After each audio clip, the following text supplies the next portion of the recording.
Hey everybody, this is Rydo and we're back to Yu-Gi-Oh! Master Duel. So, what I decided to do after the last recording of the solo mission is to take a bit of a break and just bang my head basically against the, against some of the duels with custom decks. So, I don't believe we have enough gold to open this gate, so I'm not even gonna bother going here. But I was able to come into this one and just get the My Deck reward here. I think I may have already gotten that even. And then the My Deck reward here, which is just 2 Legacy packs. And then the My Deck reward here, which was just 200 crystals.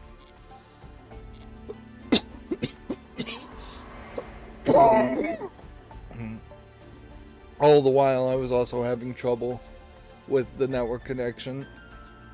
I believe I may also have come in here and just preemptively gotten this My Deck reward here. And this My Deck reward here, and didn't succeed far enough with this My Deck reward here. So yeah, it was really having a heck of a time with it, just trying to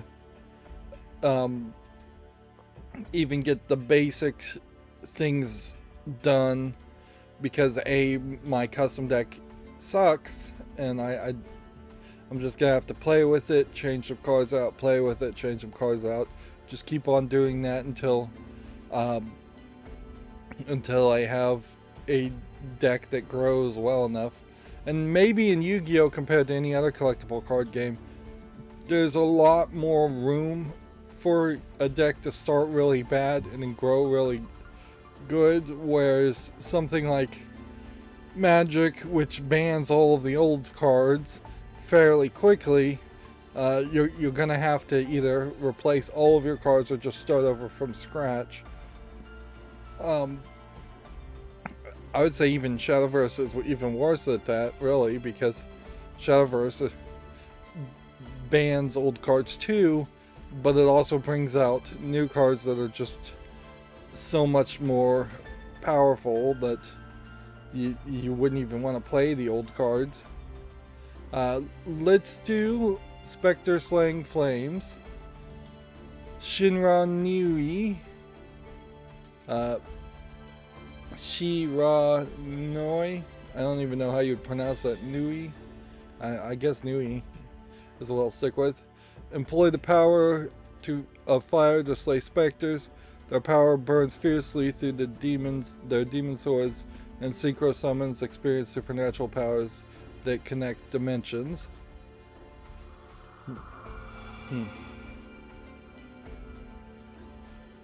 So let's do this. We're low on red as far as the secondary resource, but we may never need red again. Spectre Slaying Flames, did we need that subtitle? In an era of warring states, heroes across the lands were in conflict with each other. Now, here's a question. Is this the same Japanese feudal times in the same universe as the robotic wooden androids? Or are those completely separate dimensions? Who knows?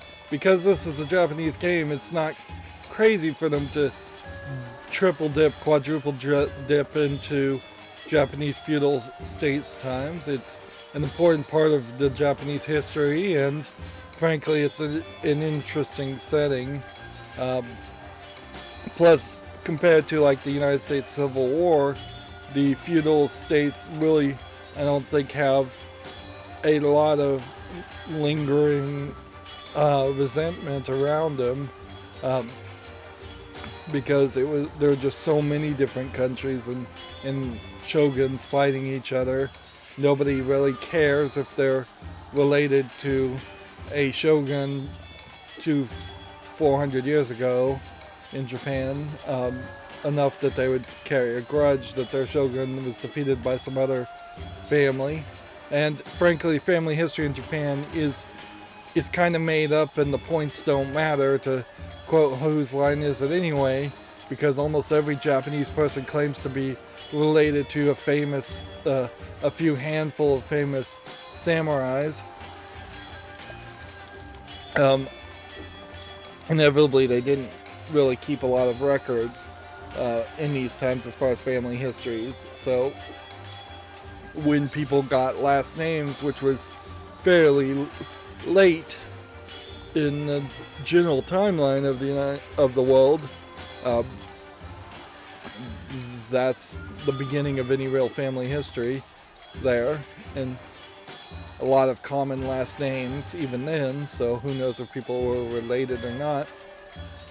Anyways, back to Yu-Gi-Oh! In the era of the Warring States, heroes across the lands were in conflict with each other. You have generic flame effects too.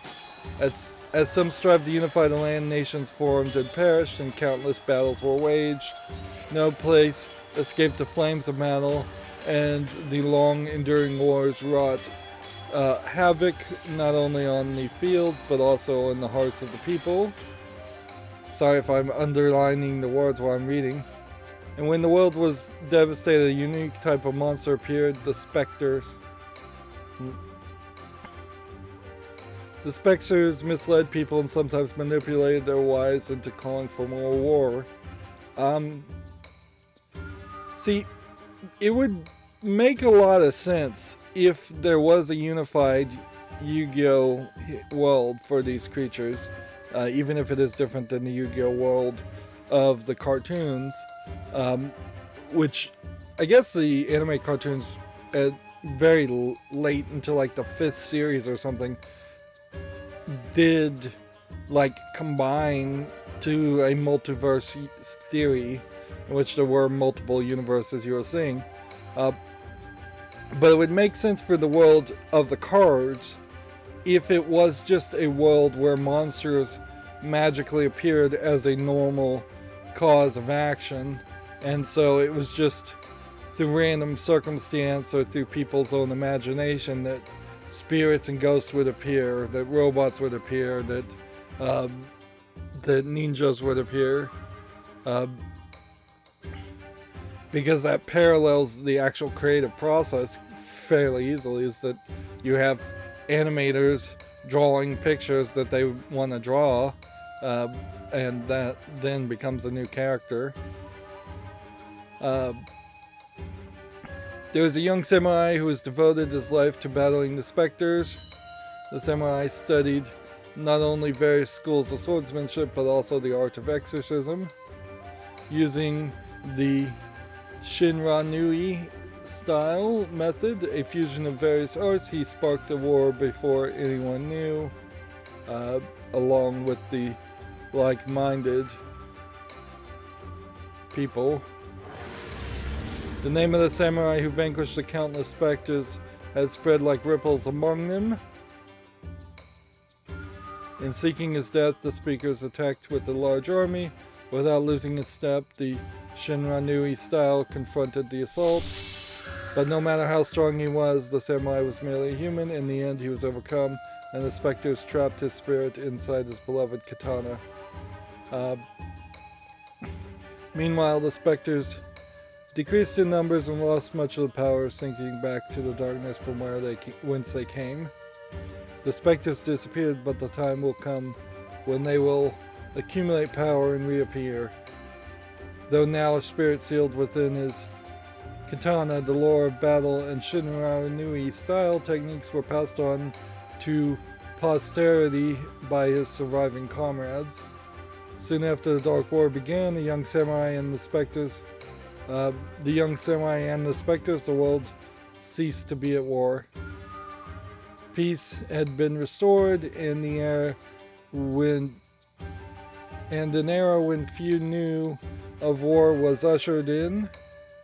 I think that's supposed to be where if you knew. Some of this feels like Old English, some of this feels like misspelling. In the battle between the Shinra Nui style and the Spectres continued on. The current generation successors known as Shinra Nui Samurai. In the post-warring state world, the young warrior shows bravery and courage. If anything, this feels oddly not Yu-Gi-Oh-ish because it isn't like throwing two darts at a dartboard and combining two crazy things. Almost certainly, in the real world, during Japanese feudal time, there were people out there that would do exorcisms for ghosts, and there were people that believed in ghosts in Japan. So this just doesn't feel that weird. You look at this and you see just a regular samurai character. Like, there's kind of nothing special to it at all. Except for the fact that he's got these flaming swords. In this post-warring state world, the young warrior shows bravery and courage.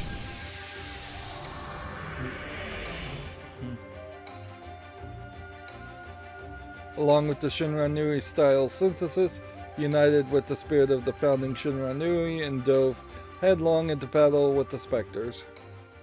And yeah, Japanese people, even today, I'm sure there's some Japanese people that still believe in specters and ghosts. And this story doesn't feel like they're covering a whole class of characters. It feels like they're talking about exactly two characters and then a class of specters.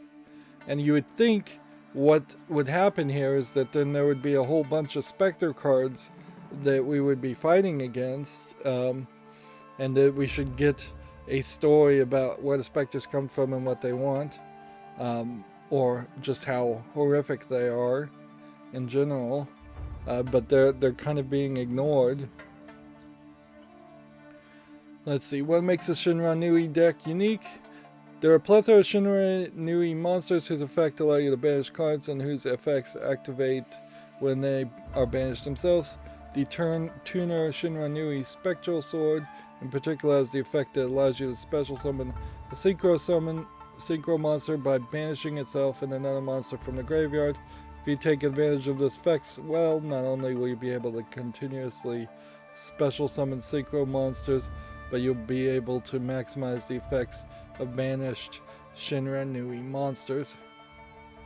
See, and it's showing these images, but I don't even know what these images are. Like, this is your graveyard, this is the banished field, but I've never seen these pictures before. And maybe this means something in like Shintoism or Buddhism. These might be very generic symbols, but to people outside of Japan, odds are lower that you would recognize those symbols.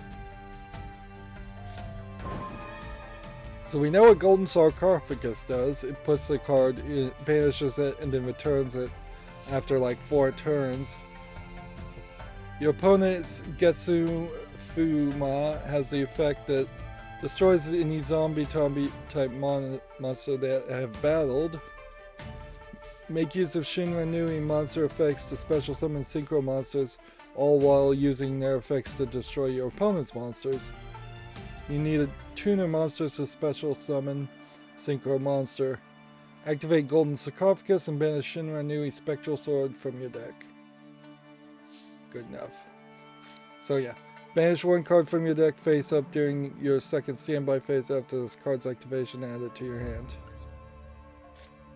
So we're not really even using this effect too much.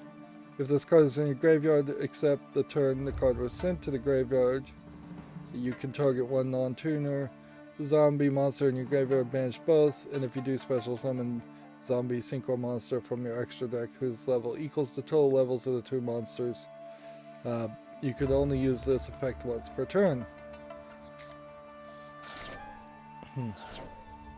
Activate Shinra Nui style synthesis. So I think this is going to speed up the process. Once per turn, if you control no monster, you can send one card from your hand to the graveyard, then activate one of these effects. Target one zombie monster with 0 defense in the graveyard and special summon it. Target one banished zombie type monster with 0 defense and return to the graveyard. So we activate that. Using Shinra Nui style synthesis effect, return the banished Shinra Nui Spectre Sword to your graveyard. So we put it in the banished, we actually need it in the graveyard. Interesting. So this is like a 3-card combination to get this to work. So that sends that to the graveyard and then brings that to the graveyard. Tuner monster Shinra Nui Spectre Sword is in the graveyard, and then non-tuner monster Shinra Nui Spirit Master are ready to go. Use the effect of Shinra Nui Spectre Sword to special summon Synchro monster Shinra Nui Samurai Saga. A lot of words here. It's definitely a lot of reading when it translates. But Shinra Nui and Samurai would probably be the exact same words in Japanese. So I imagine the Japanese, if they were reading this out loud, would be saying almost the same amount. The Japanese language is shorter when it's written by far compared to the English lettering, but spoken aloud it's about the same, I would say. Although the Japanese language in general tends to be very subtle, so you can, when they speak, they often do say just like 1 or 2 words, and you just imply a lot from it. Which works, I think, fairly well for their type of society when there's not a lot of conversation or communication anyways, but you're just given orders and follow it, or you're on the Japanese trains and keeping to yourself. Yeah. I don't think deep arguments or debate is really the Japanese style, and their language definitely hasn't evolved to accommodate that, where arguably English, United States, deep argument and debate is the style, and then you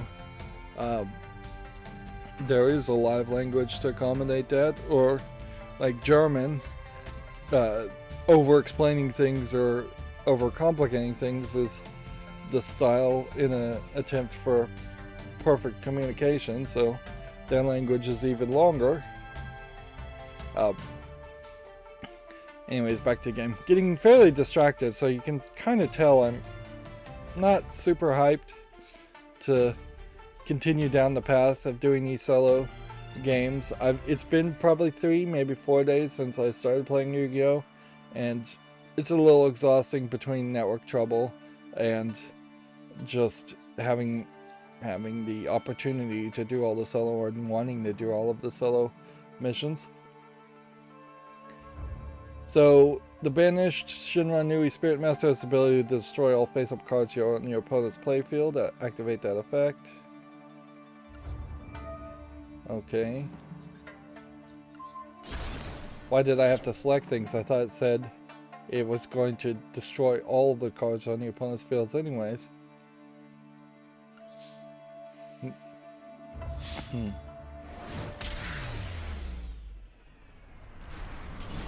Coming from kind of a more burned out perspective, or I guess more aged perspective of playing Yu-Gi-Oh! Now, I kind of appreciate that you are doing only one practice scenario.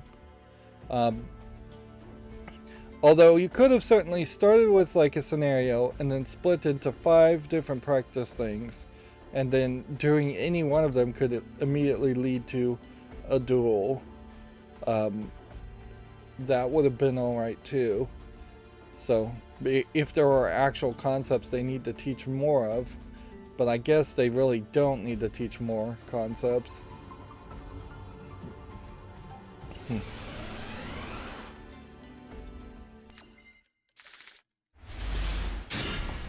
You would think they would need to teach more concepts, but if it's just all the same thing, get them in the graveyard, synchro summon. Let's see how that works. Okay. Summon style synthesis. Banish one face-up zombie you control and take no damage. Target 2 banished zombies with 0 defense. Shuffle them both into your deck. Interesting. Not, I think, particularly useful. Okay.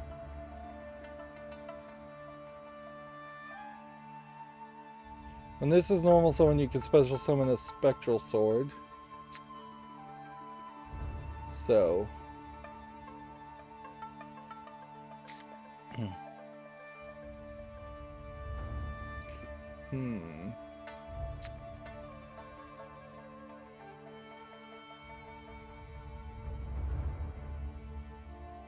So this one can do Spectral Sword, and this one can do Spirit Master. That's what we just did. So, activate this.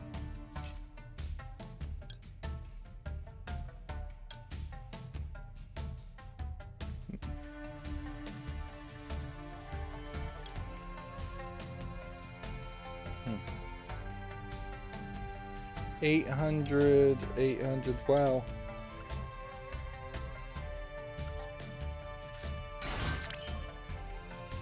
Okay. Special summon this for 2100. Face up.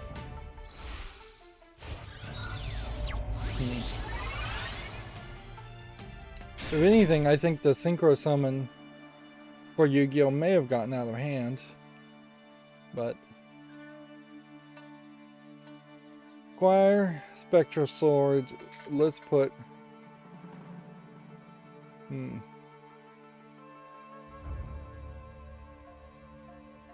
Spirit Master.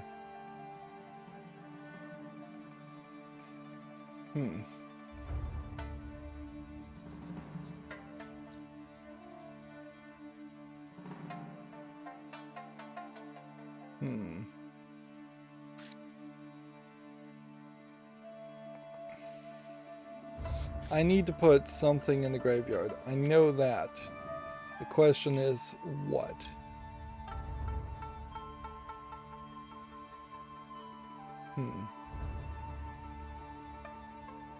Spectral Sword here. Sword Master I don't want to do. Spectral Sword here. Smith, I don't think I have in there.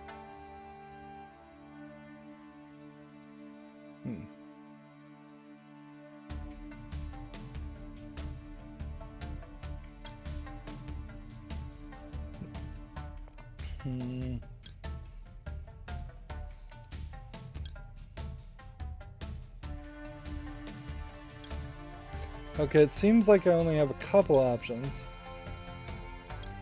This card is in your graveyard as a Shinran Nui Sword Master.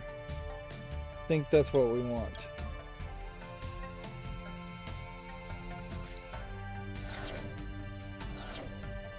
Okay. What does this affect?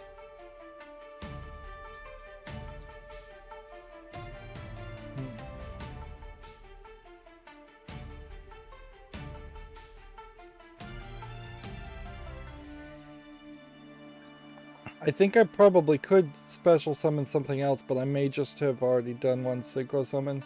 Maybe you can only do one per turn.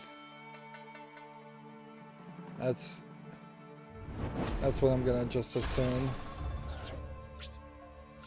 Either that or I just put the wrong thing in the field.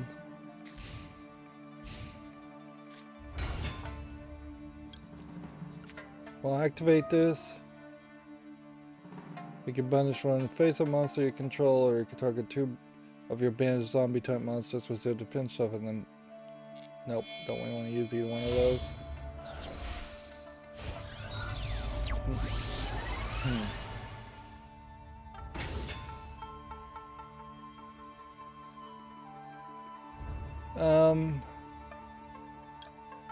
Manage one face-up zombie type monster. You take no damage this turn, even when this card leaves the field. Alright.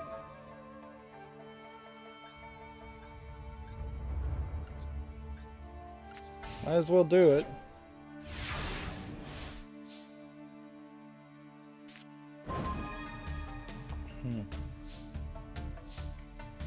Harpy's Feather Duster, not gonna really work.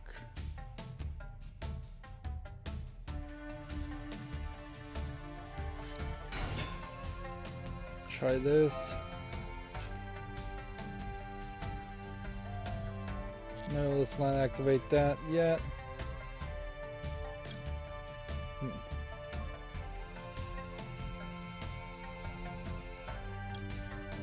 Go ahead and select this like that.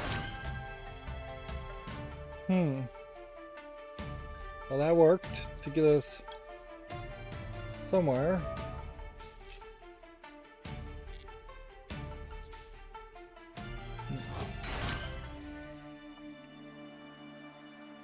Okay. New synchro summon for 3.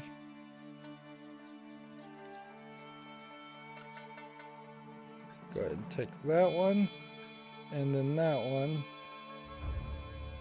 and then that one.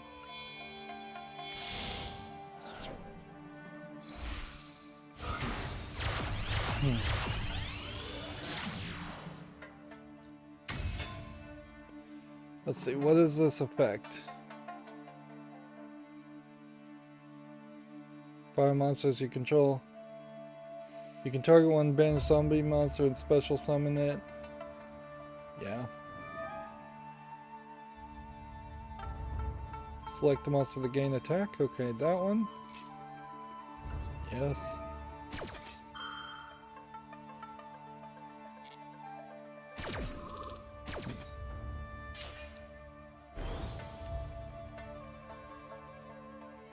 I'll be darned if that didn't work. Even though I really didn't understand what was about to happen.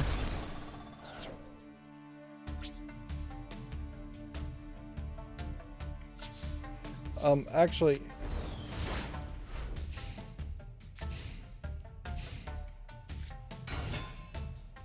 let's see.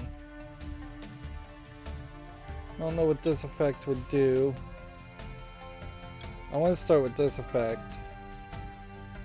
I want to target 2 things and bring them back to the field or to the graveyard. Then I also want to activate this effect.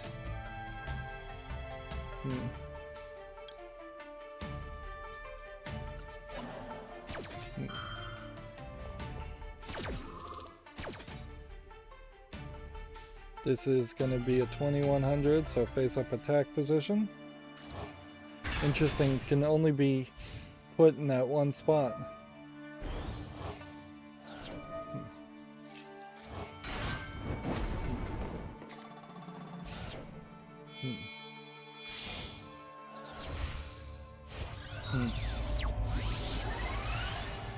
Notice that we have the kind of Japanese feudal sound effect.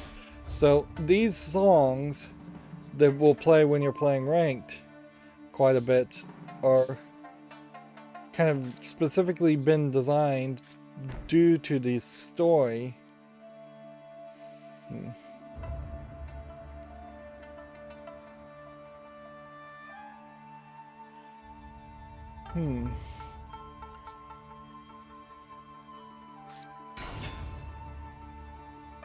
You contribute 1 monster. If you do, this card is banished. What does this affect?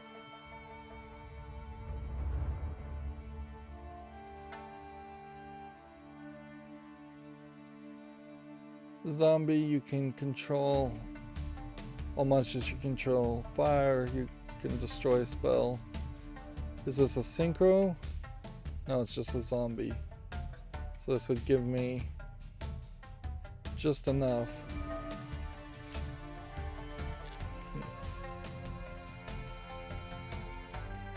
Alright, we need a zombie card to put into to banish into the field. Probably just a simplistic zombie card, so.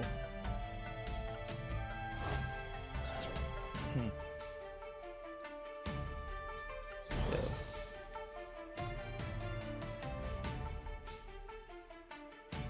No.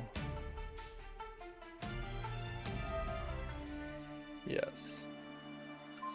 Wow. I banished apparently the exact right card. And boy, did I not mean to do that. Let's see, 1500. We will take that one. And then 1000, we'll take that.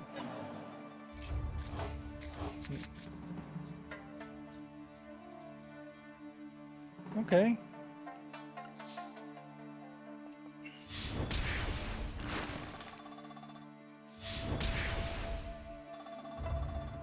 Yeah. Beginner's luck, dumb luck is working for me.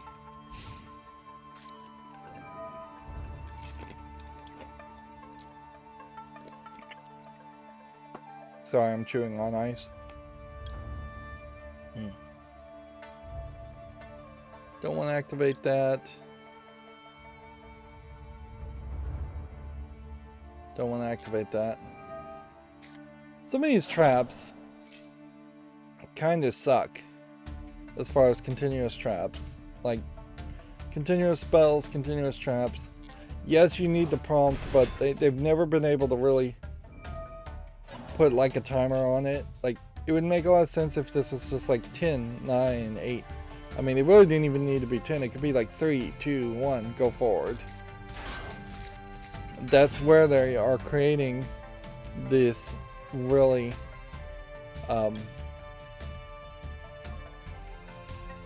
this really long gameplays that are happening, is that you have these not even speed bumps, I call them full-on stops.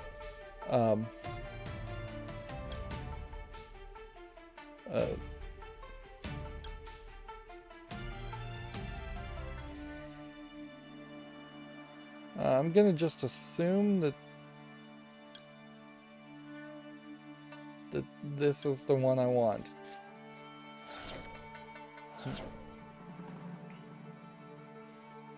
Sinrenew Sword Master.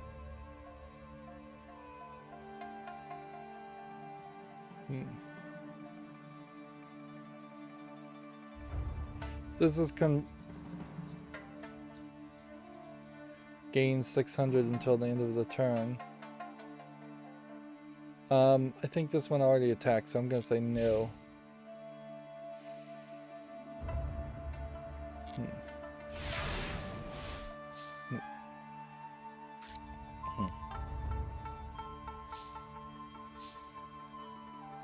Can I activate this effect now? No.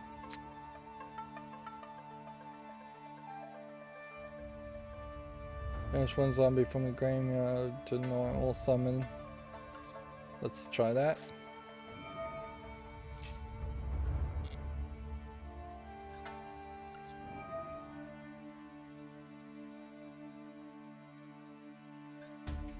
Banish one zombie monster from your graveyard, the normal, and summon of your zombie monsters cannot be negated.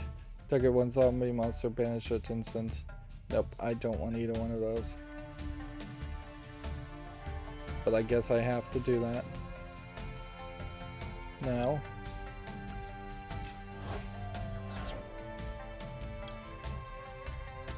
Let's see. Activate this effect.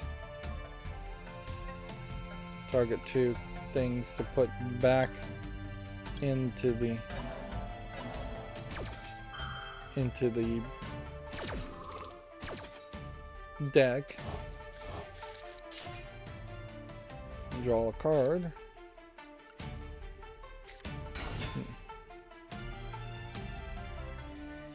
Gain attack by banishing the zombie in the graveyard.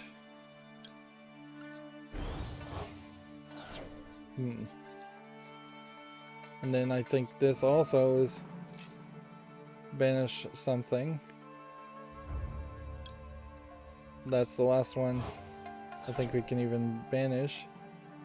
Yes. No. Yes.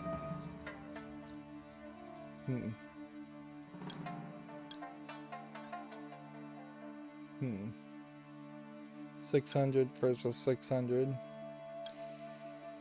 Okay.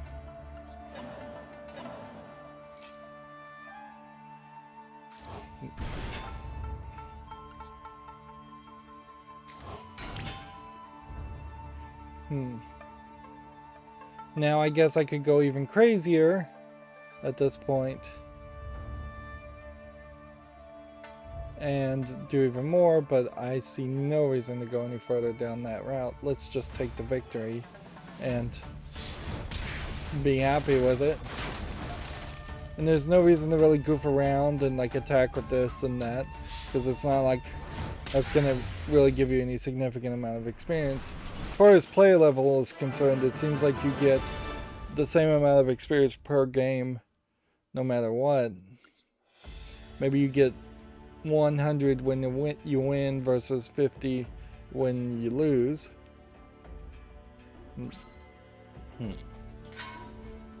Do we have enough to unlock this? Yes, we do.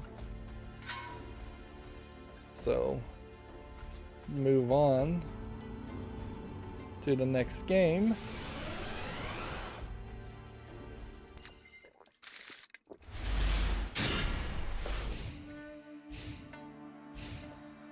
Really is just a lot of path, if that's the right word. It's a lot of card play for victory. In a lot of ways, I would say Yu-Gi-Oh! Is squeezing the equivalent of a couple other card games turns into one. Like one Hearthstone turn is probably the equivalent of 1.5 to 2. Or no, one Yu-Gi-Oh! Turn is probably the equivalent to 1.5 to 2 Yu-Gi-Oh!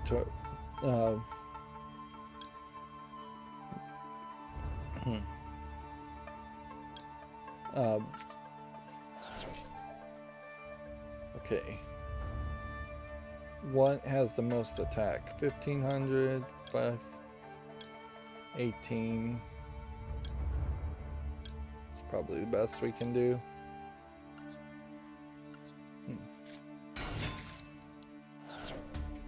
Go ahead and set that. Go ahead and set that. Can't do that. Can do this. Now, what does this affect? One zombie from your graveyard to gain attack. Alright.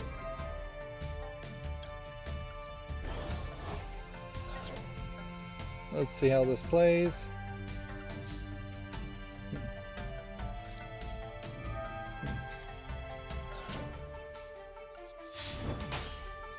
Not gonna take any damage there, but might as well attack for good measure. And then do that and that and that.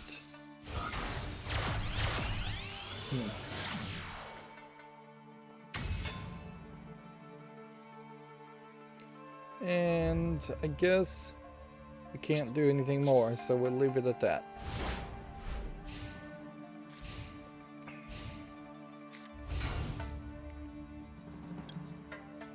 Banish one zombie from the field and special summon a zombie monster from the graveyard of the player who controlled it. in defense position. Discard in your. If this card is in your graveyard, shuffle one banished zombie monster from your deck. I mean, seems kind of silly to banish this, but then bring back this.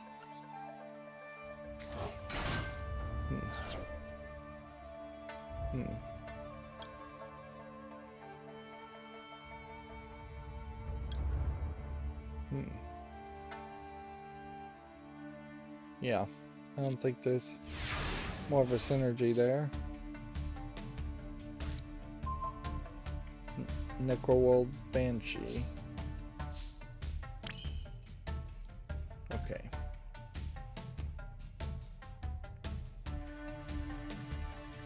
Shuffle one banished zombie monster into the deck. If you do, set discard, but banish it when it leaves the field. Okay.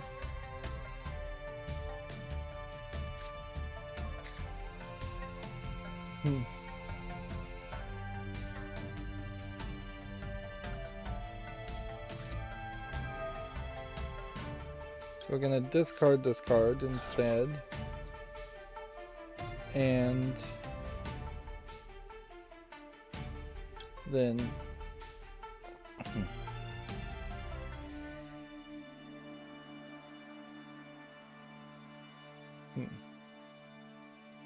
activate this effect. And then not activate this and not activate this.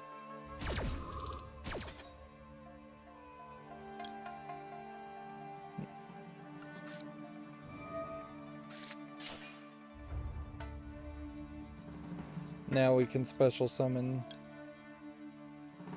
several more cards.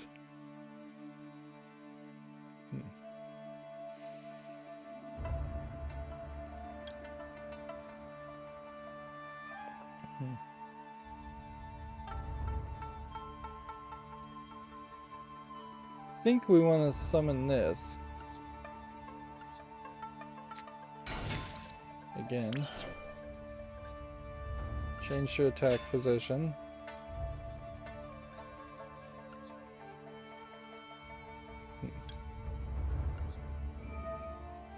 Go ahead and not synchronize with that.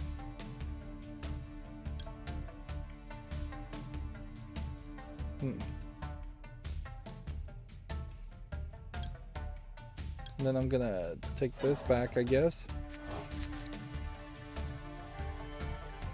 Set that.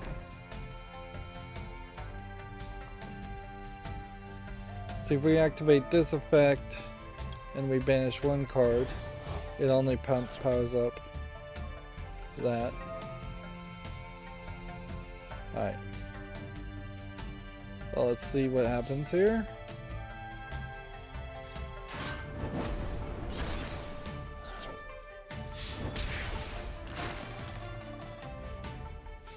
Is there any point here where this possibly would be a smart idea? No.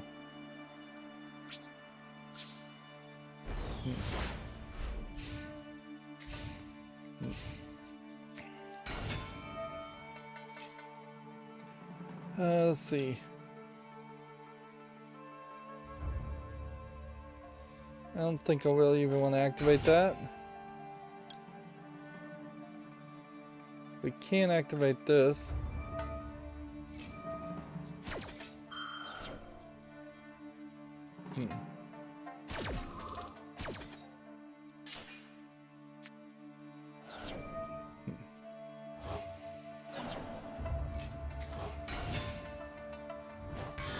See, you'd almost want the first duel.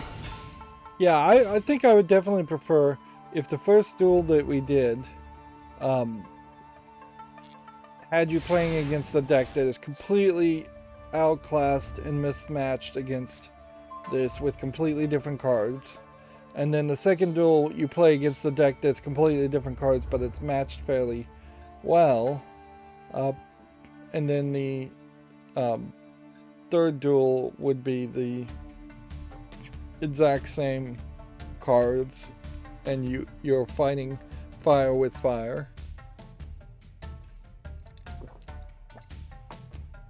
Because realistically, I just don't think you're going to run into a scenario very often where you're seeing the exact same kinds of theme of deck.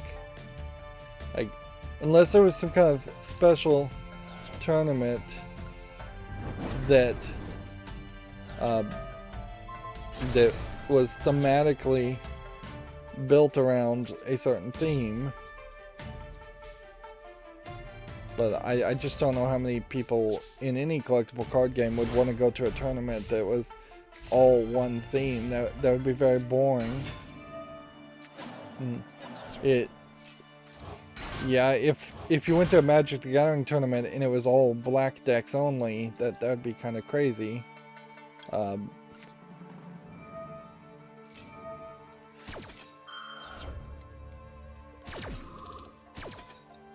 Or all red decks only, or all green decks, or blue decks. That would be.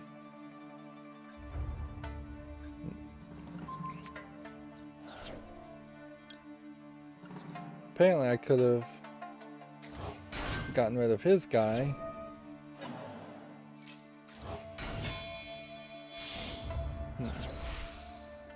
Though I don't think that helped.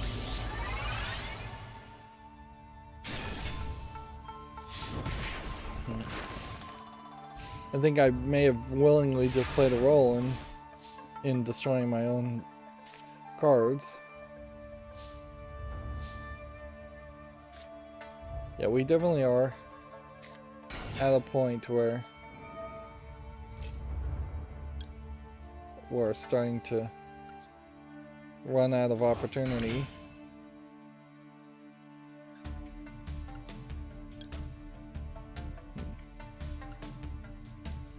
I'm gonna lose anyway, so we might as well do this.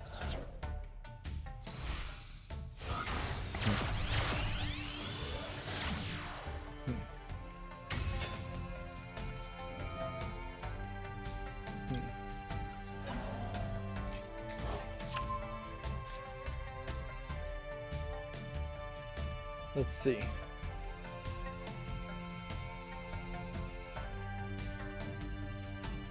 Is this a zombie monster? Yes, it is. Okay.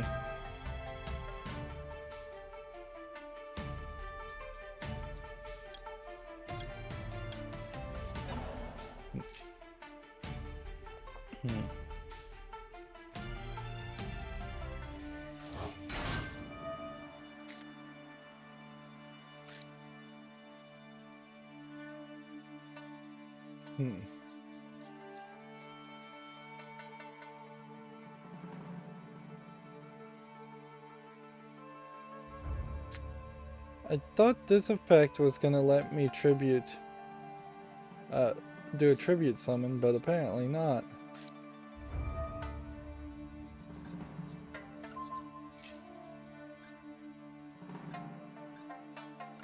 Gain attack, I guess.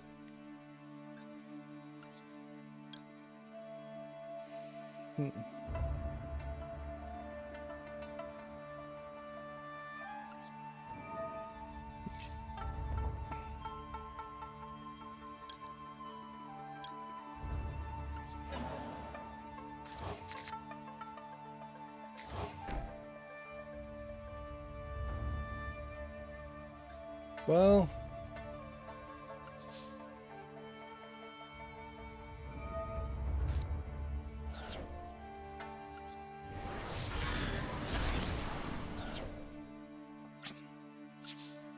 maybe that'll turn it around. But it definitely feels like it'd be fairly easy for him to.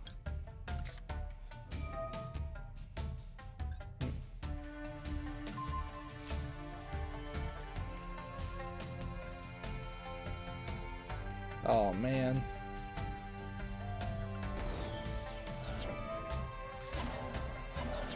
Boy, did I play that poorly.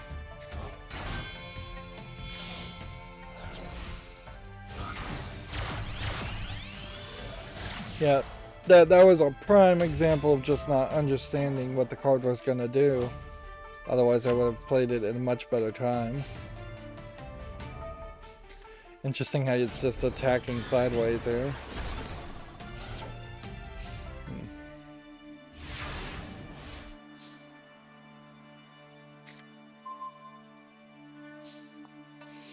I looked at, like, what I believe is the very first Yu-Gi-Oh! Card game. Forbidden Memories, I believe is the name of it. And boy, is that just like totally not what Yu-Gi-Oh! Ever was. Because the anime, the card game, and the video games were all being made in parallel and with very little communication. So it's a game that literally has no effect monsters.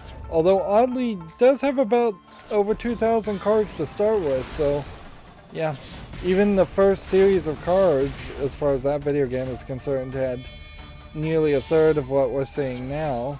So they started off with an initial burst of cards, and then they slowed down a little bit as they released new expansions, which makes sense because you really couldn't release a card expansion that had 1,000 new cards.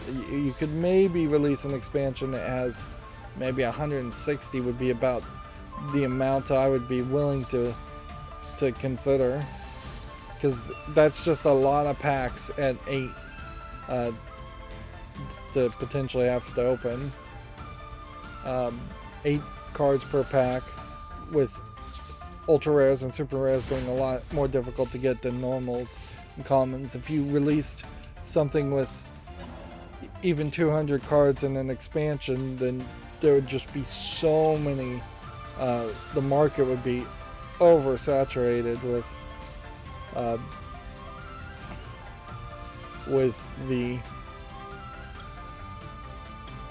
with normals and rares.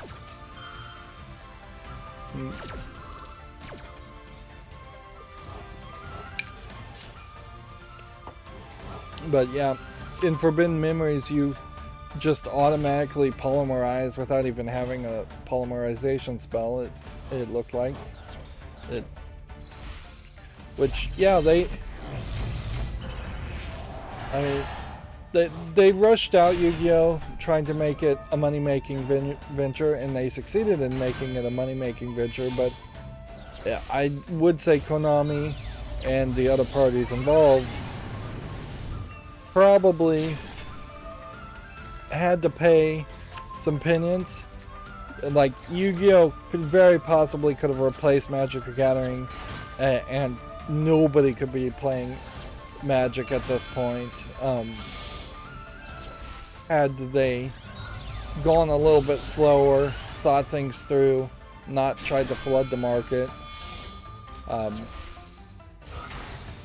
It would be an interesting argument to hear if somebody considers the Yu-Gi-Oh! Animes to be considerably worse than the books that they sometimes release between Magic the Gathering to explain what's going on.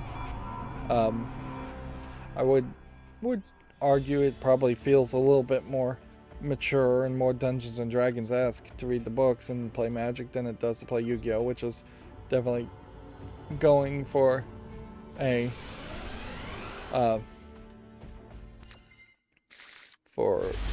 different feel. And there definitely would be some Magic the Gathering people that would just say, no, we're not gonna play anything that looks so anime-esque. No.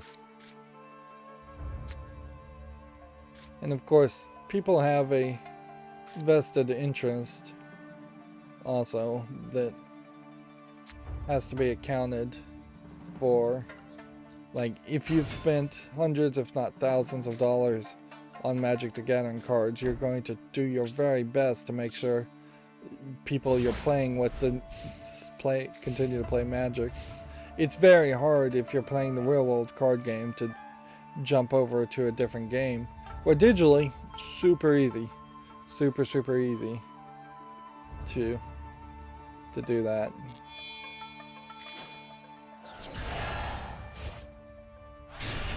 Alright, banish. And face up zombie monster you control. Alright.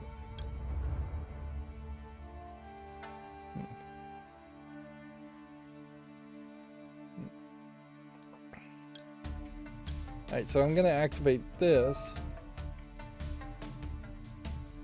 And then put this in the graveyard. And then I'm gonna activate this and use this now.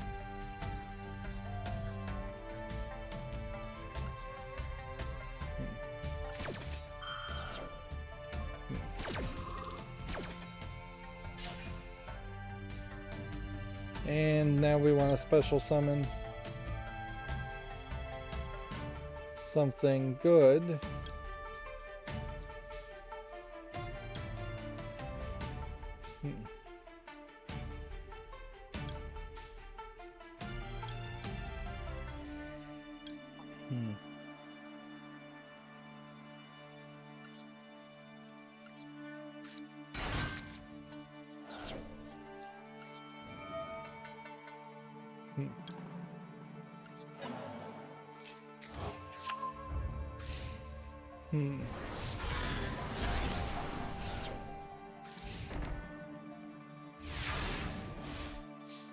Still not sure if this is enough.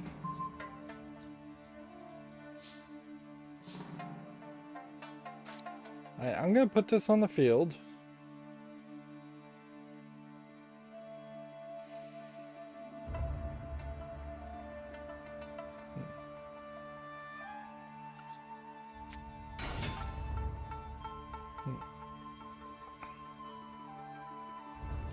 How many cards do we have there? Not enough, not enough. In the turn.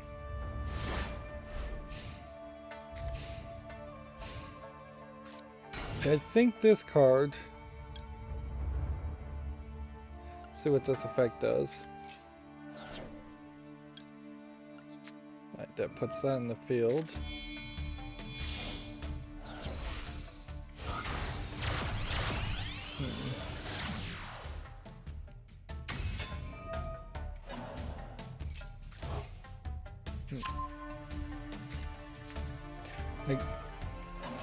I definitely am not understanding why you would trade a 3000 attack character for a 1600 attack character, unless you're going to be able to then bring the 3000 attack character back.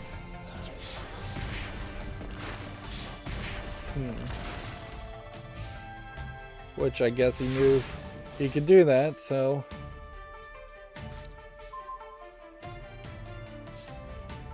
I clearly have nowhere tight enough of an understanding as far as let's see,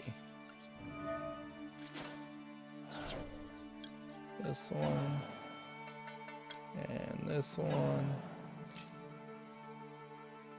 and this one and this one.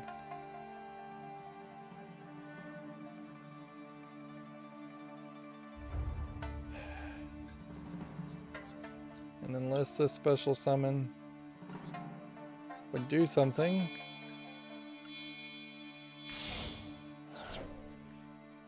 We can't put it in that spot, so yeah, it's taken me this long to figure out if you could put a character in that spot or not.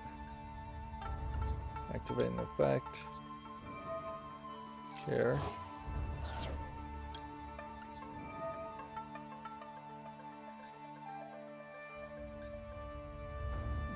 Darn it.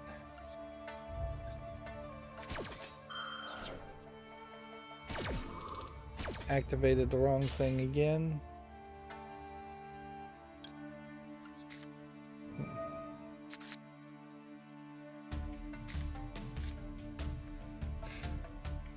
Don't even need to go any further there. Just surrender. Just surrender and start over. In a lot of ways, I can't help but feel like you are going to, in these solo quests, just have to surrender, start over again, surrender, start over again. And see, now it feels like there's potentially a completely different deck that I'm playing. And I don't know if that's really the case, or if they're just a very small percentage of cards you actually see in a play.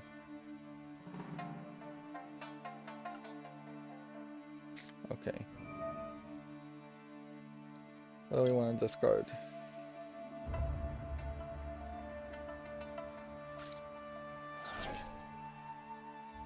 What do we want?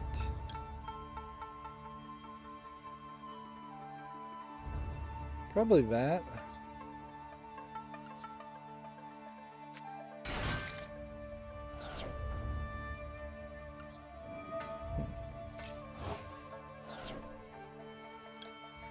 Well, all of a sudden I now have something huge. Like, what in the world just happened there?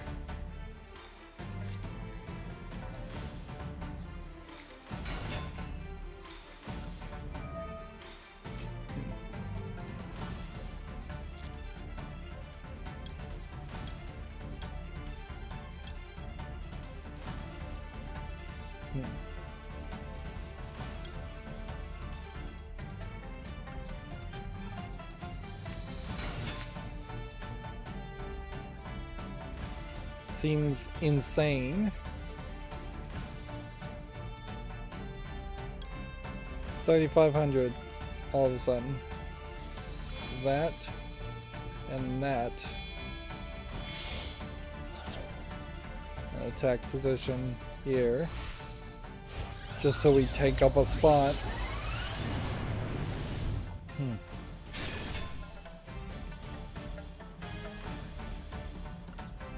And then, what do we got? 2,300? Sure. That one. And then that one. And then that one.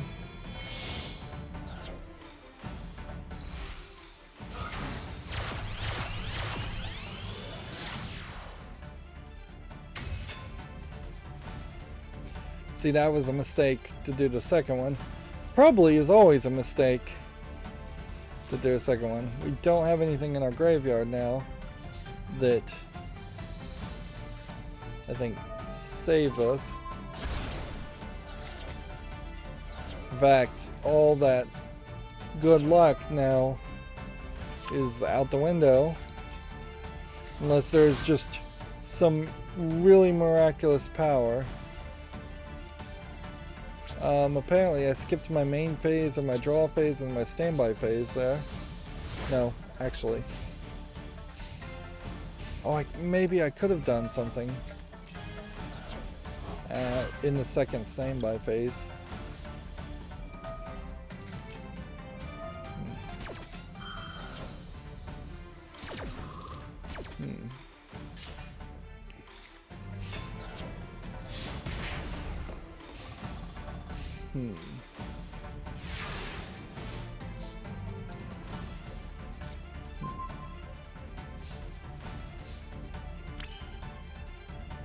Okay, what can we do?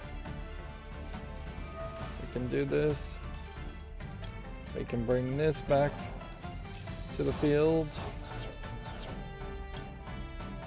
Or I guess we can bring this back to the field.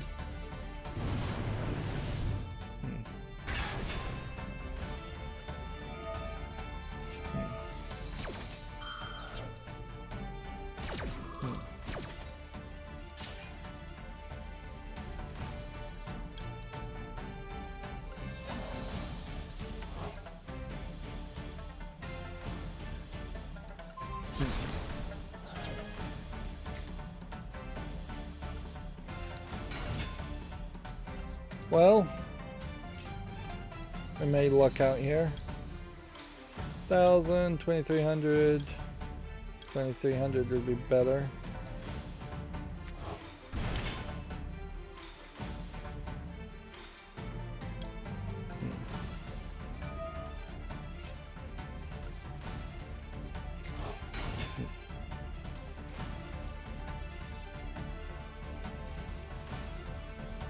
Yeah, and I just don't think there's a safe way to check this out.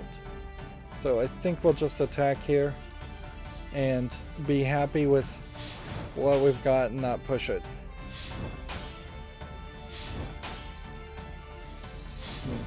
Particularly since they're not even going to take any damage this turn.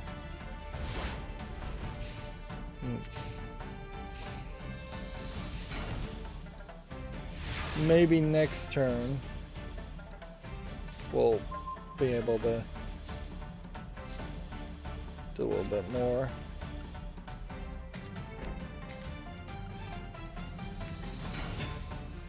Just totally fill up the field.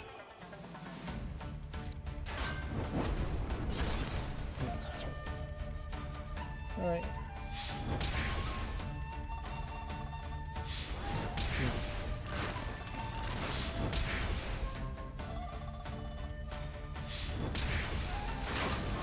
Here's the problem where this gets a little crazy. If I was gonna try and fill up the whole monster field, I would have to summon this, so like this, and then this, and then apparently that can only be placed in that spot. Which seems odd.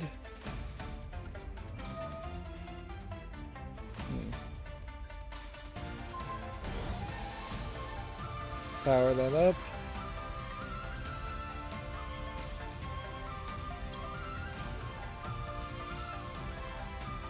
Then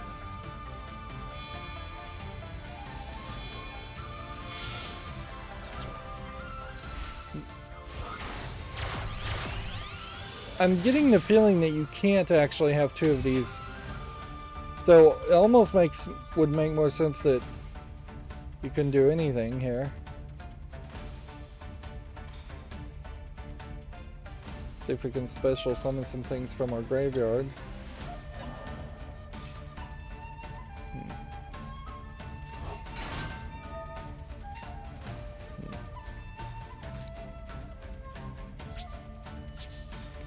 Yeah, I just hurt myself there and didn't help. There probably is a secret mission out here that to fill in the monster slots, but I'm not sure if it involves any of these top ones or not.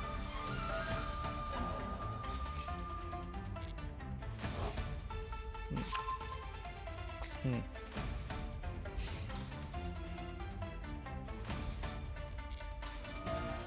16 to 16.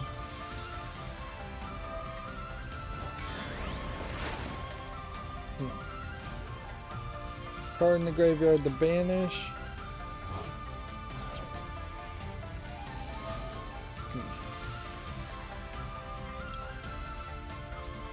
Discard a card from our hand.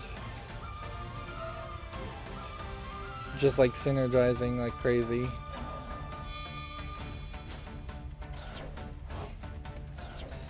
Whole lot of nonsense. Yep. At least as far as my nostalgic memory goes, when you polymerized or when you fusion something in any of the Yu-Gi-Oh anime, that was a big deal. That was the showstopper of the episode of the game. Now these synchro summons have just gotten so crazy. It's just like, oh, every turn you're gonna do 3 or 4 synchro summons. Really wouldn't hurt to potentially limit you to 1 special summon from the extras deck, or 2 special summons. Have some kind of limitation there. That would get rid of some of the craziness. But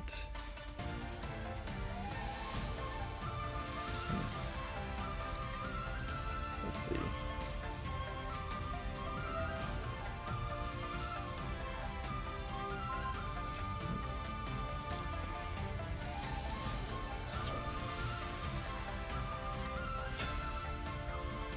Let's see.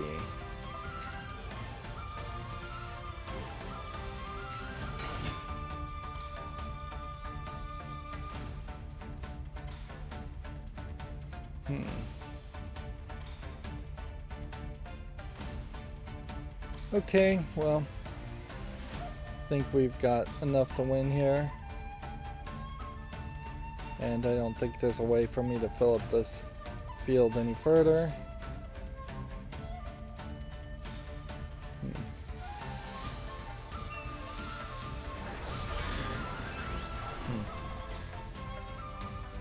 Let's just take that victory.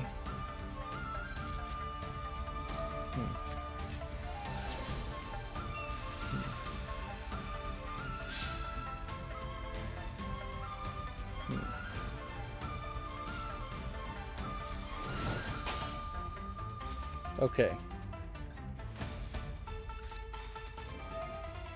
So, use this effect now. We're going to banish one face-up monster we control. That way we destroy this card that we stole. And we can't summon anything else or do anything else, so we'll just leave everything where it is.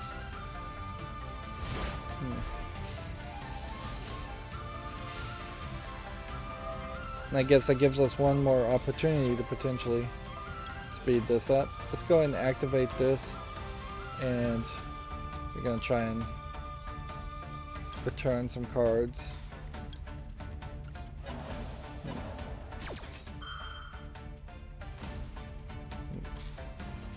Actually, if I return that little rose card, I almost feel like there's a chance that I could draw it and play it again.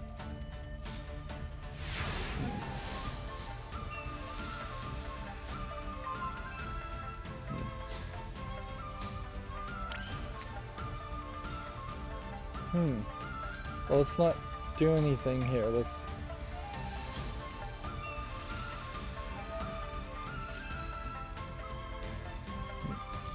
not chain. Return that to the deck, I guess.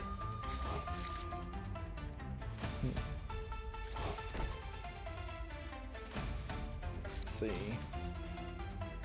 Summon. Activate effect.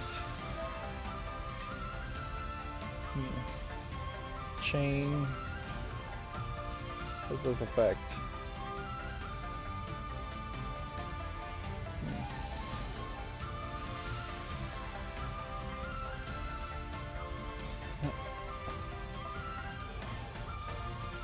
I don't think we need this effect. I don't think we need this effect. And we can activate this effect to bring 2 back here.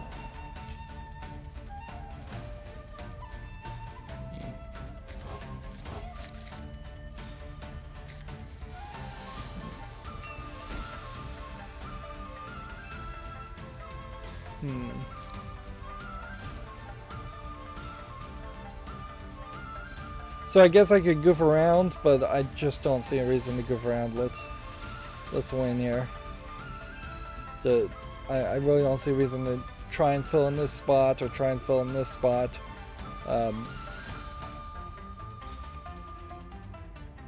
There very possibly is something here.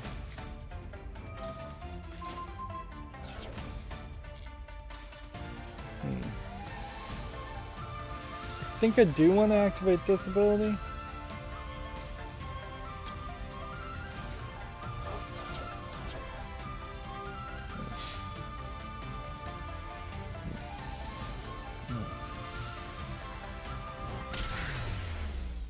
Yeah.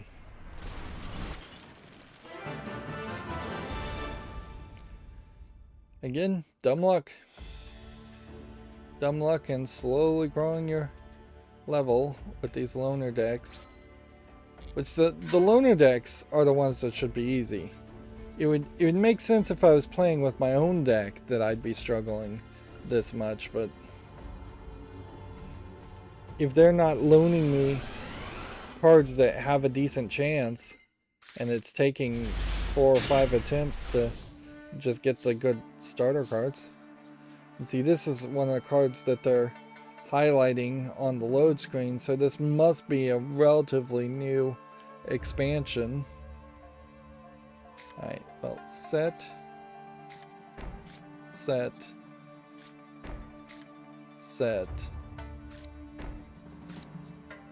summon with an attack, might as well. And in the turn. And that's just basically playing everything we've got. Okay. Now we have to know what these cards do.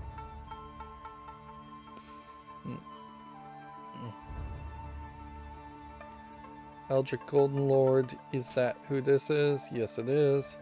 So maybe don't activate that yet. Well.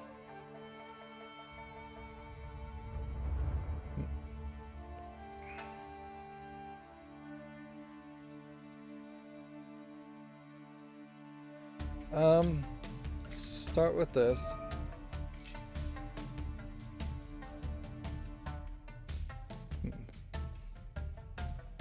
Don't chain, put that there. Activate this effect to put that there.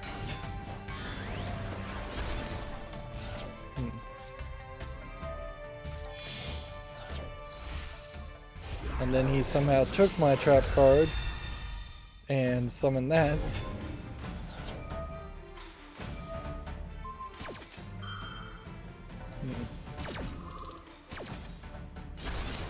Destroyed that.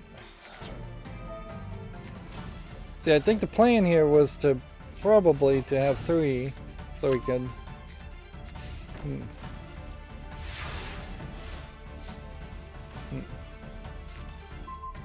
yeah, that would have been my guess, is that the plan here was to have these on the field.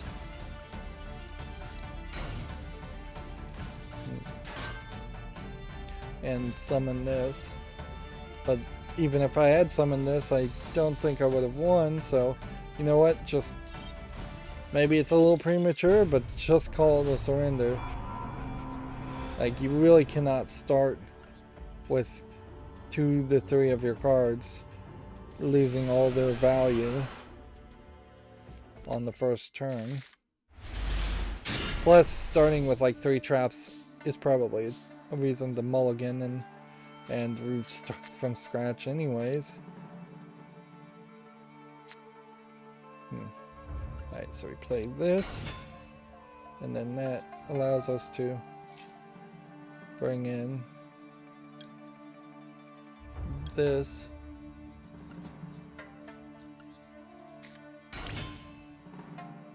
And then set that, and special summon that.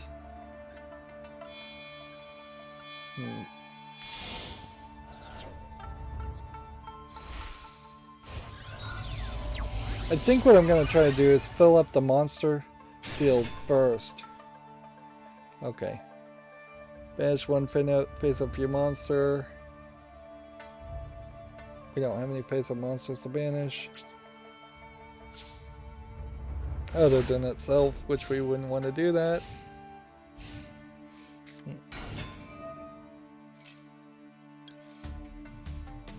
Let's not activate this, because this would be an 800 attack, which puts it in attack position.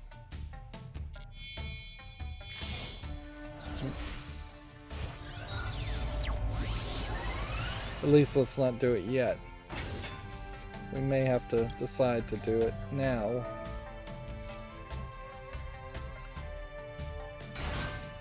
Oh, I could put it in defense position.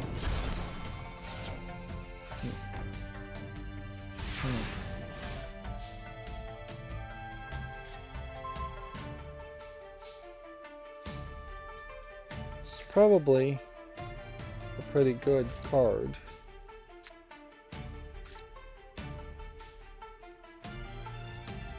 summon that normally, activate that. Is this a tuner card? Is this a tuner card? Yeah, let's go with a tuner card.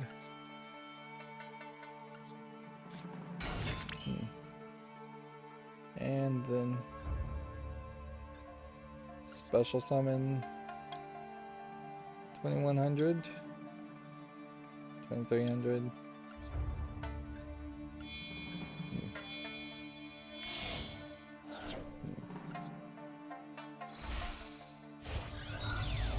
Basically just summoning what I had before.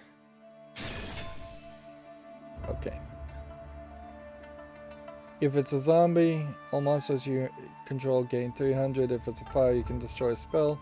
If it's a synchro, so this would be a zombie only. So 300 attack plus 2100 attack is still too low.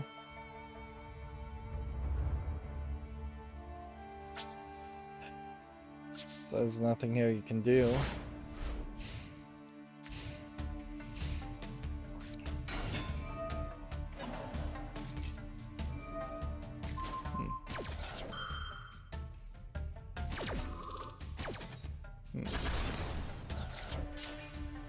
Again, I think I may be getting better at realizing when to surrender. And if that was the goal of solo, then I guess they're succeeding at that, but that's about the only thing I could say positive about this experience. It's just too much of a too high of a lose ratio for its own good. And it does kind of feel like it may be swapping between two different decks. I guess that would make some sense.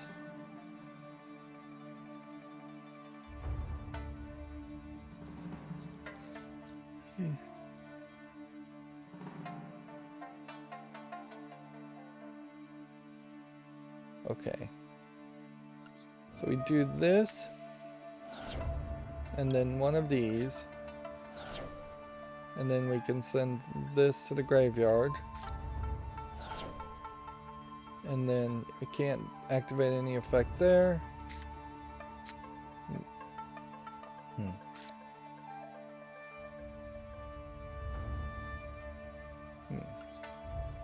Put that there, that there, and activate this effect now. Sending that to the graveyard. And then special summon that to the field. So now we know how this works.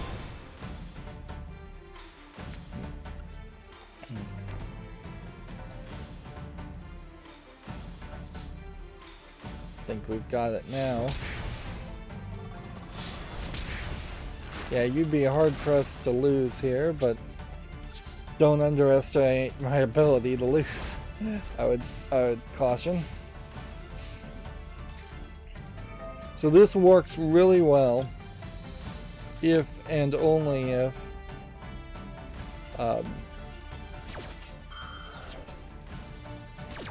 you have a couple of that was pointless to actually do that. Yeah, if and only if you have a couple of trap cards to start with. That being said, as long as this Shadal strategy seems to let them sacrifice your character, they turn it around on you and you still could lose here. Like, I need a backup strategy on top of that strategy.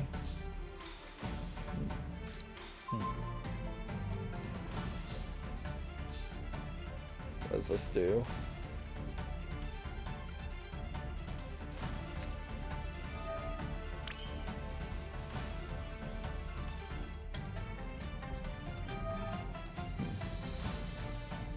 Send that to the graveyard.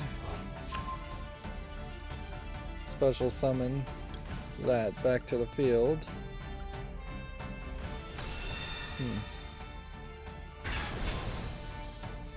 3,500.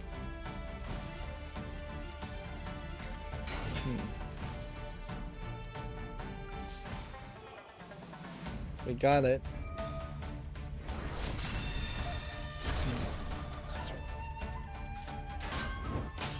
Potentially, we've got it.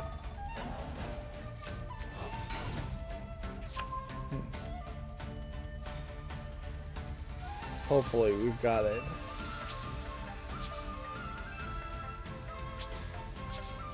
I mean, he still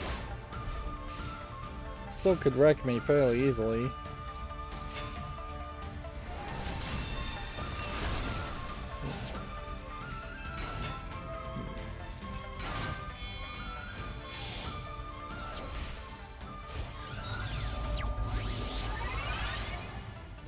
There's less of an emphasis on one specifically really strong character in this more modern Yu-Gi-Oh! Than I feel like it was in the past.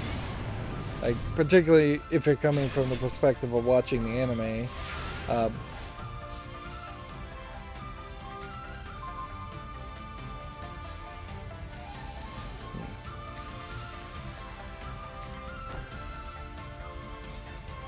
Alright, well.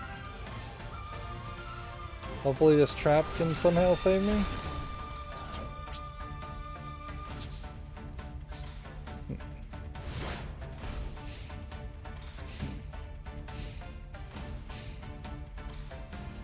Activate.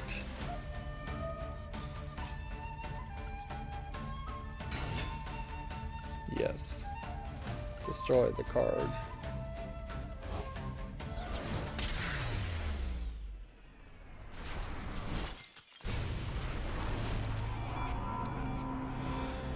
Yeah. That almost felt like a somewhat fair fight.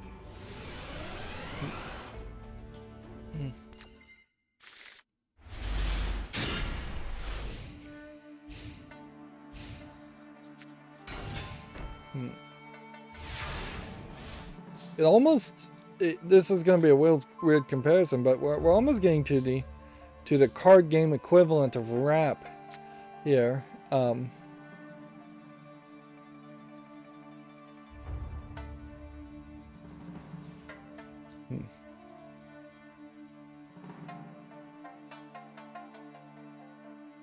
Like, in the sense that you're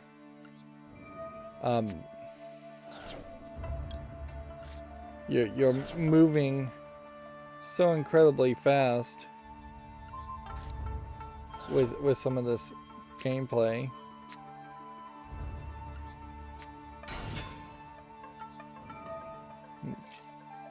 Or once you get a little bit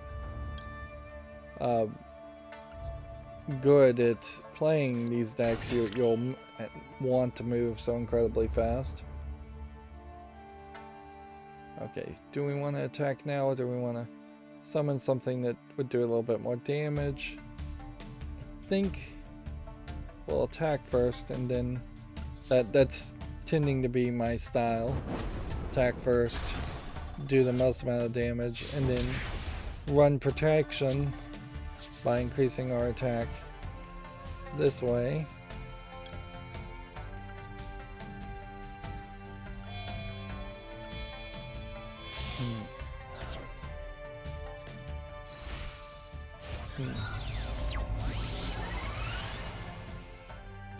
What I need is a spell or a trap card, though, on the field.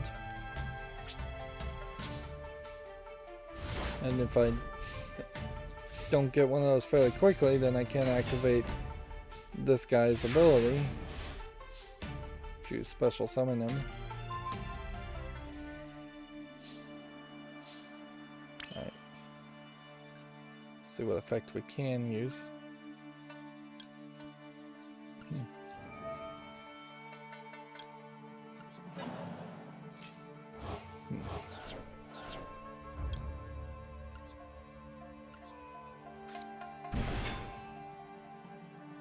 Let's see, what does this one do?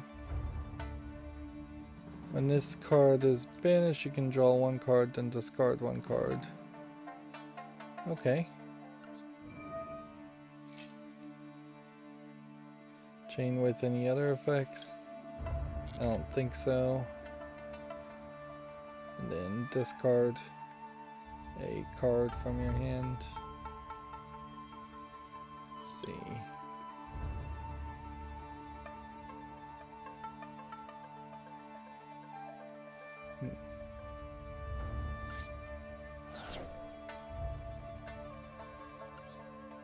Then banish that so that we can special summon that.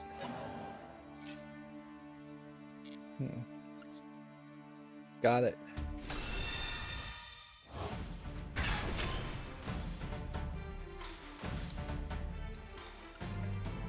On top of that,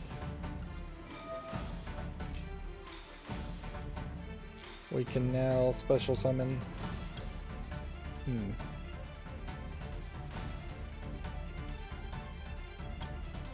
this. Field is full. And we may have like a full-on attack now. Win.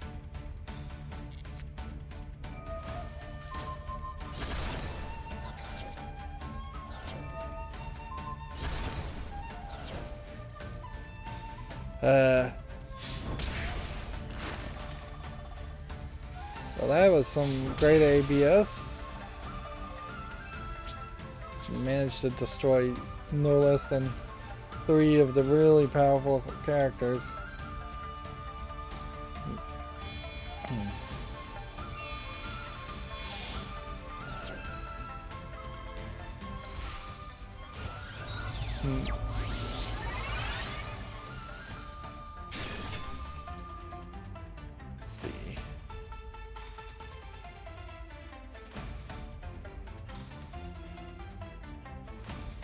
I don't think we have any synchro monsters in this deck, so I'm just going to leave that. And we could certainly look, but... Oh, there is some synchro deck monsters in our deck.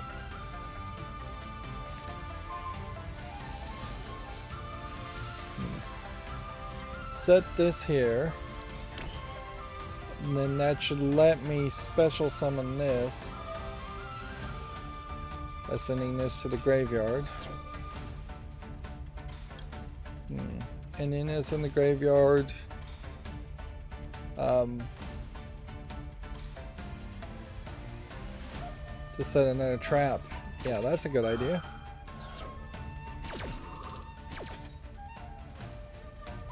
And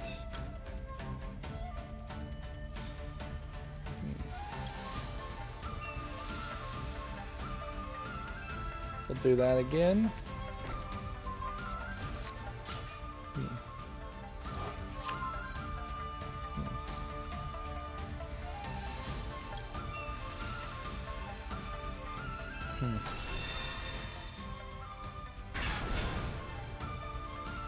Okay. 500.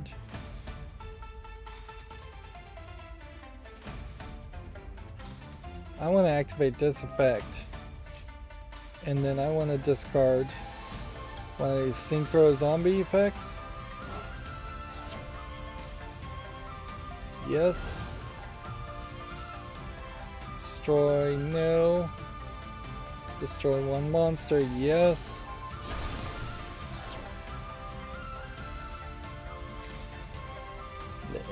And that could have also been on the field too.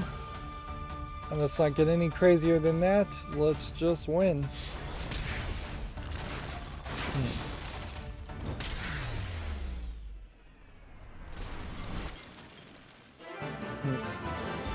Seems like in that last 2 minutes, I finally figured out the strategy of that deck.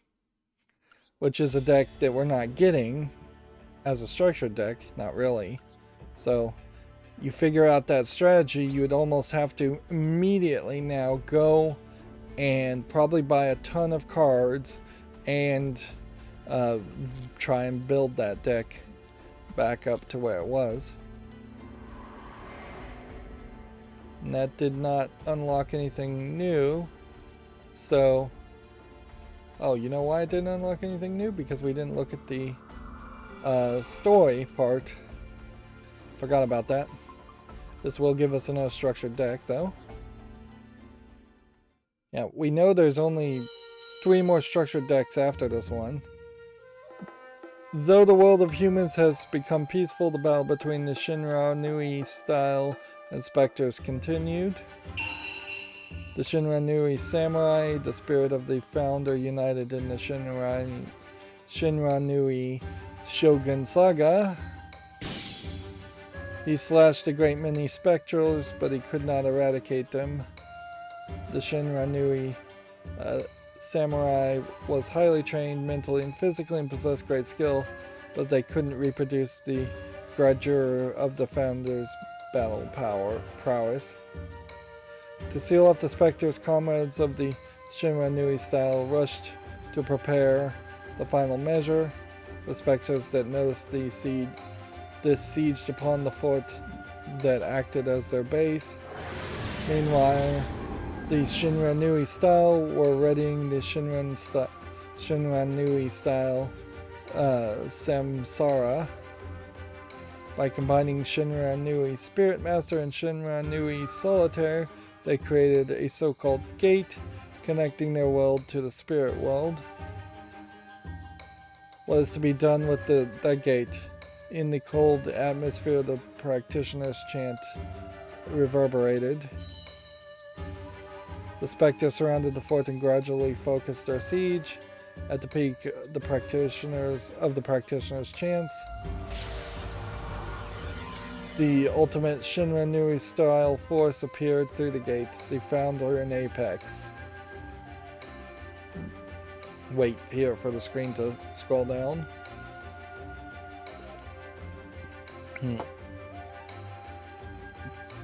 It was the form of Shinra Nui Sun Saga. The specters were terrified. Among the specters, some still remembered being felled by this young samurai. The power of Shinra Nui Sun Saga was tremendous, and he cut down the remaining specters and successfully sealed them away. So, story over. And so the war waged for hundreds of years between the war that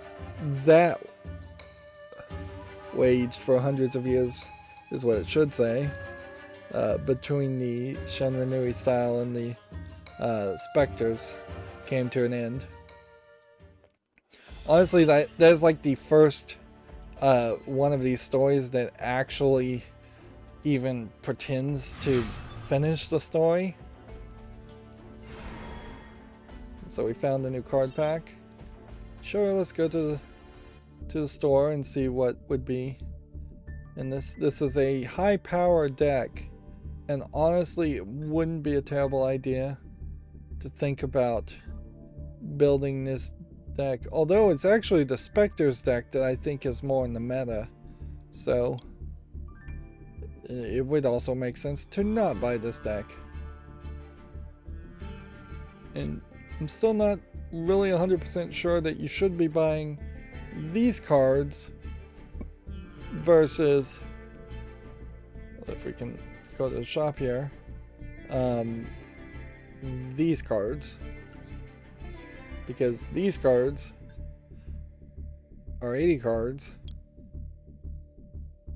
which, yeah, I think I would probably just want to open another 10 packs of this to hope for more ultra rares and super rares for the Blue Eyes White Dragon equivalents of modern gameplay.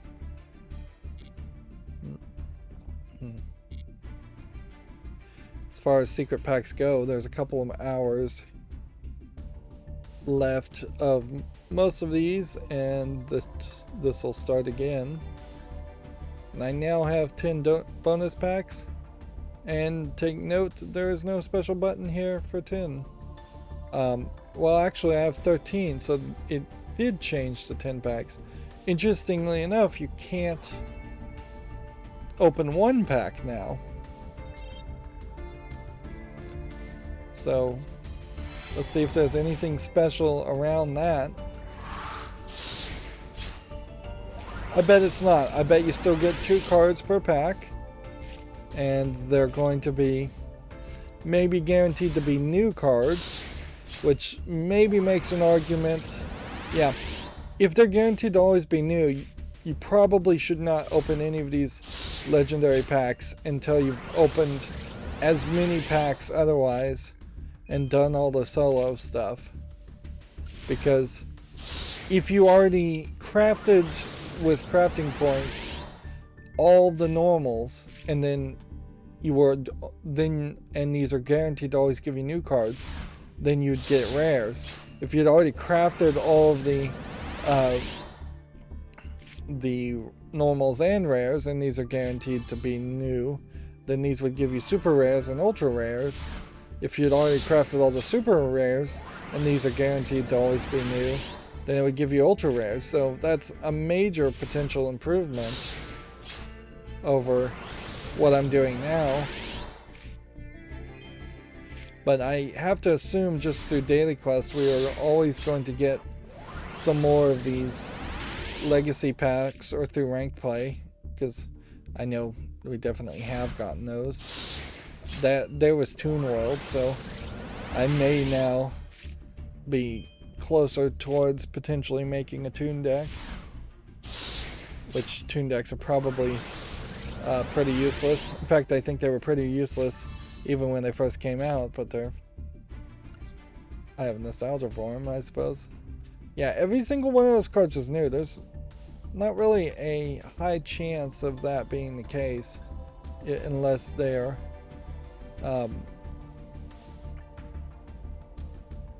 like the cards. This isn't the same list either. But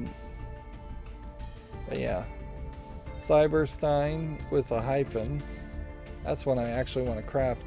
Can I just craft this? Yeah, wouldn't it kind of be nice if you could craft from there? What was the other one? By the way, because that was another one that we also would want. Morphing Jar. Okay, so Morphing Jar, Cyberstein are 2 cards we definitely would want.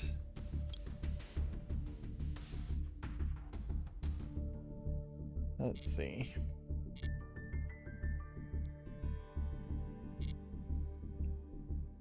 But yeah,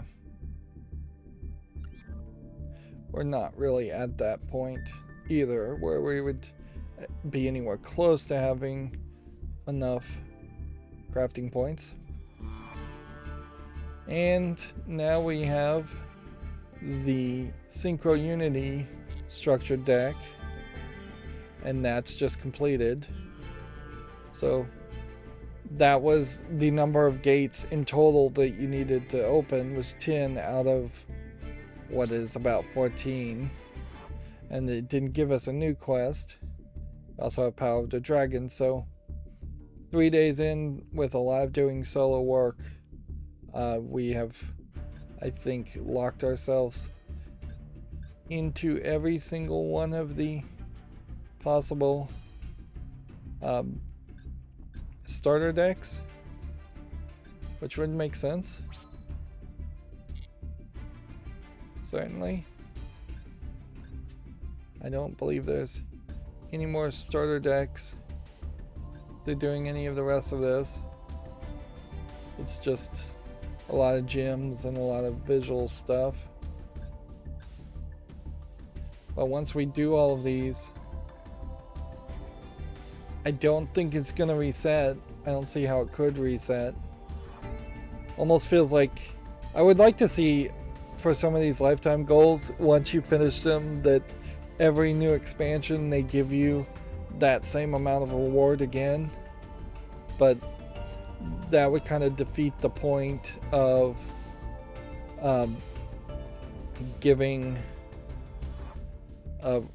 having a new expansion and potentially resetting the field. Resetting everything for everybody. Let's see.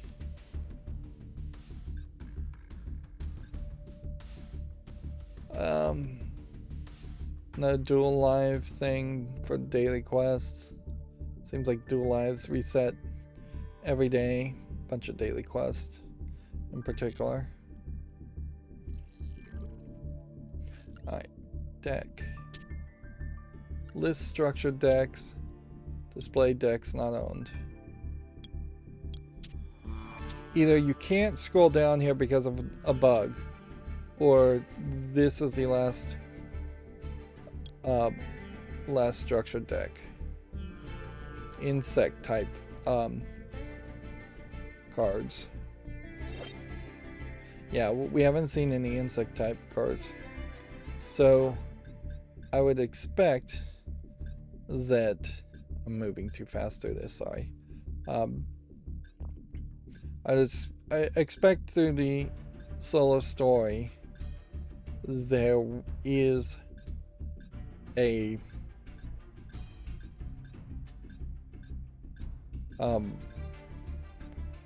one more structured deck we're gonna get, and that's it. Or the this is glitched and there are more structured decks below. I'm alright with the amount of structured decks that we've started off with, but yeah.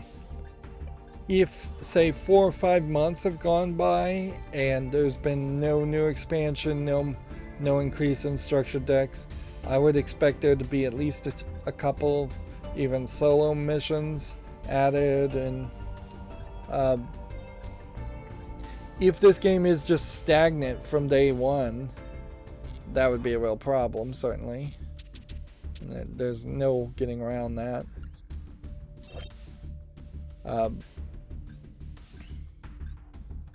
Yeah, I'd say about 3 months would be the maximum. I recognize some of these cards as far as being like the first generation of cards that introduced the idea of synchronizing and gear robots. Getting some of these structured decks also obviously are giving you the cards too, so you kind of need all the structured decks unlocked as fast as possible just to build up your own collection of cards.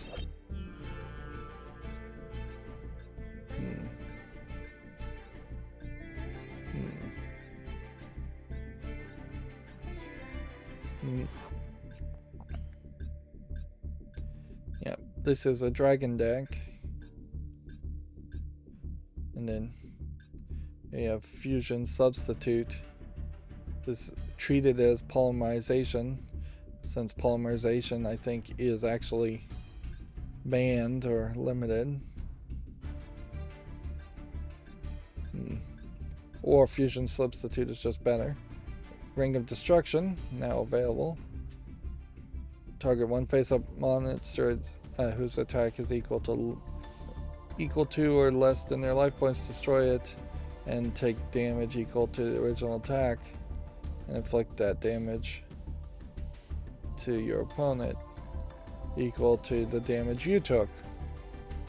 Interesting, so you have to hurt yourself to hurt someone else. I still feel like Ring of Destruction is probably worth having.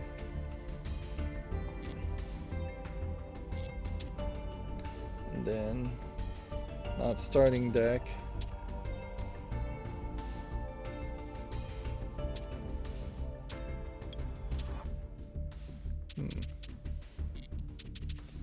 Attempt 1 here. Edit deck. Let's see if we can now find Morphing Jar. Morph. Click this.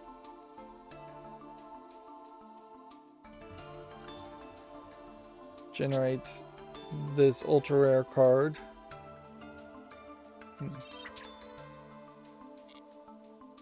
Put that in there. And then Cyber Stein.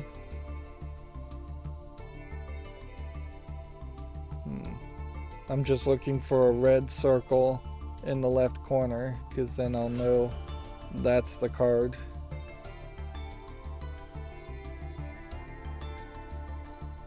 Alright, well, maybe it does just need to be fully hyphenated.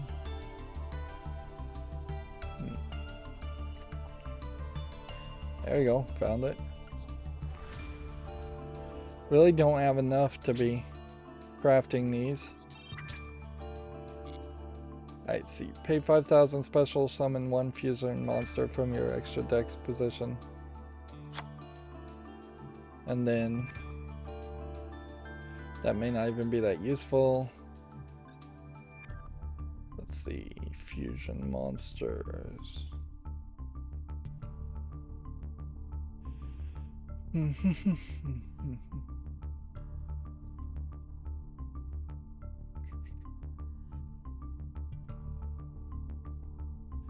Fusion monsters.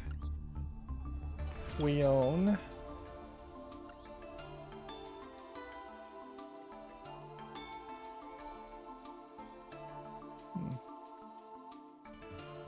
Can't special summon that.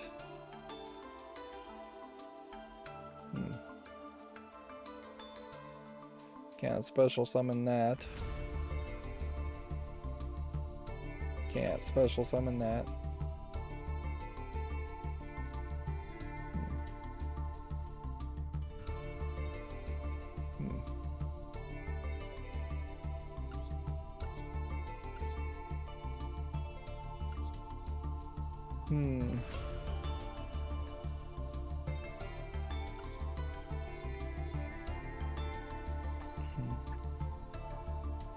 Yeah, we're looking for just like a generic fusion monster here that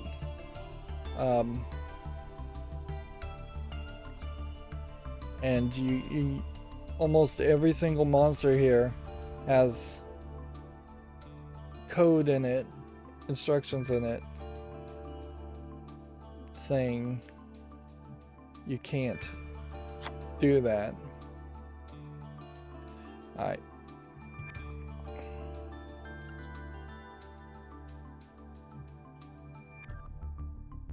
I'm gonna kind of up. I kind of feel like there's a side deck option here that's missing too.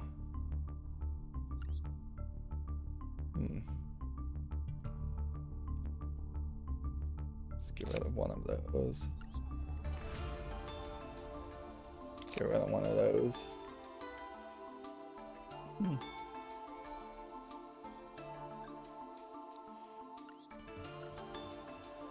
And let's see if we can get a ring of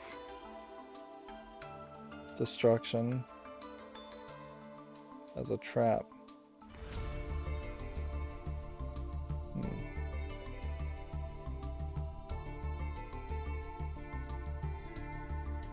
There you go.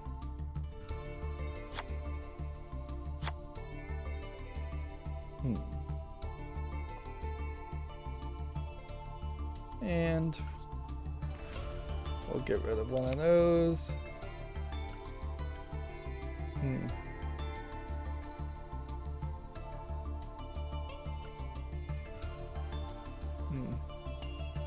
get rid of one of those. So this deck making slight changes here and there.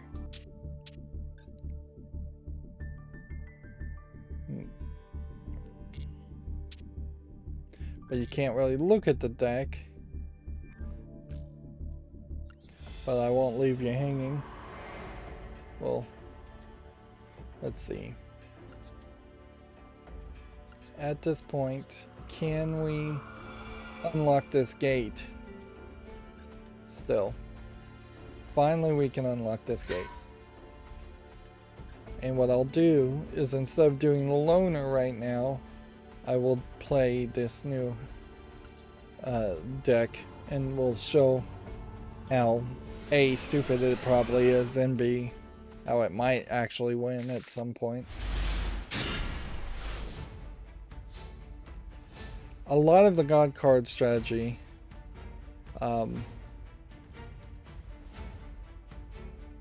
falls apart if you can't stall long enough.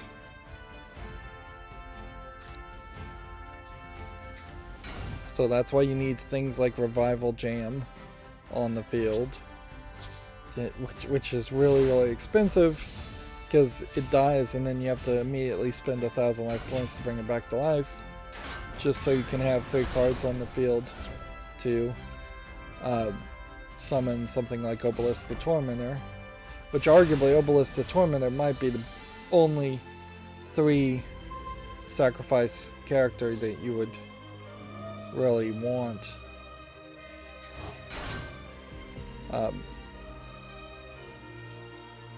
Can we change this to attack position?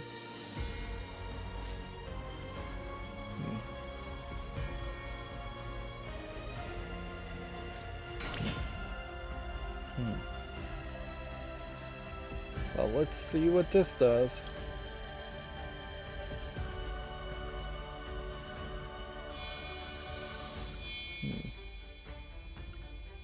Face up attack position.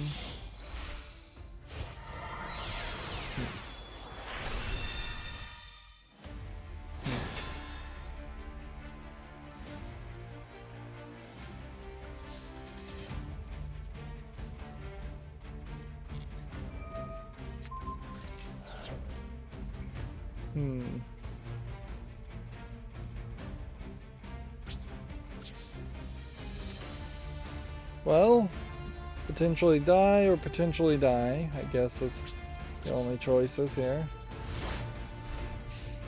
So maybe I played poorly.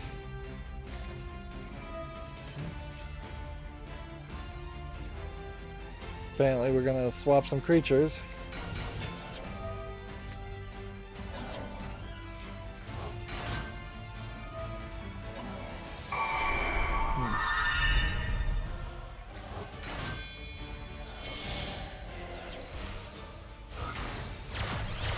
The thing here is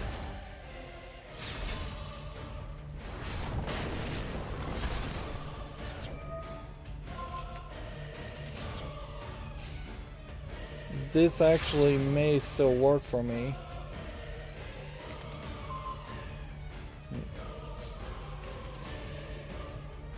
Because I can now special summon this. Face up attack position. I can now activate this and destroy those 2 cards. I can now set this with Ring of Destruction. I can whittle down his health. I'll still be below his health, but we're closer now, so if I can get him to be lower than me, and then he summons something really big that would be higher than his life points, or equal to his life points. Doesn't it actually have to be equal? Less than or equal to their life points, so it'd have to be exactly equal. Which that seems a little unlikely to happen. It's not incredibly unlikely. Particularly though if I'm attacking with things that are in the 50s.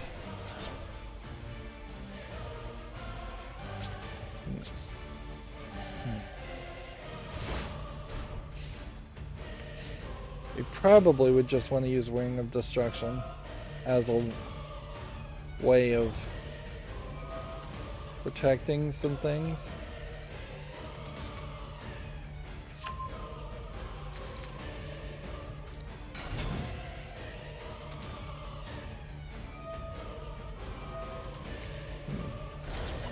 Just see where this all goes.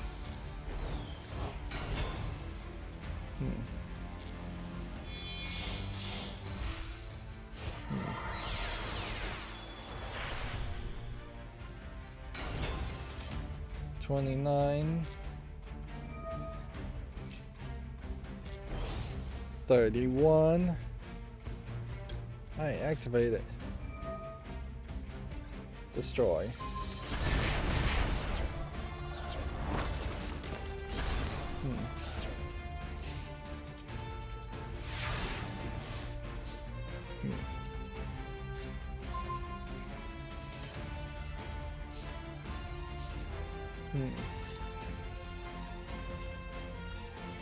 I guess we set that.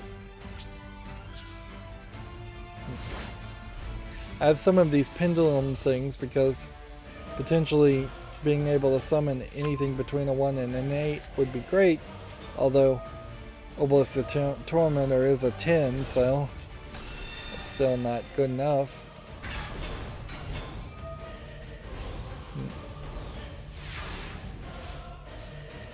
I think we can assume we're going to lose here.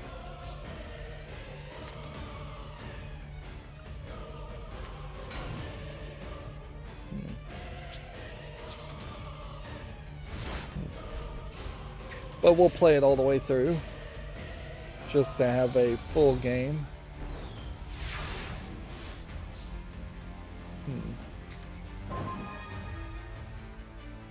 And there is some strategy even to putting like this on the field. But this is a tribute summon or a regular summon. It's just so you have to wait till the next turn. Still.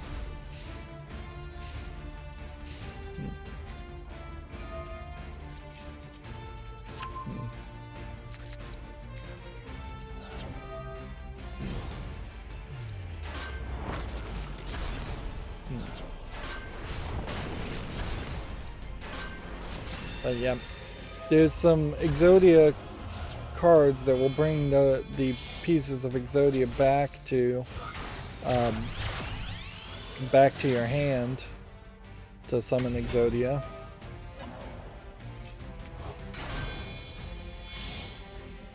If he had left 3 people on the field, I would have been able to use Raw Sphere mode to sacrifice his 3 characters. But he didn't, so I think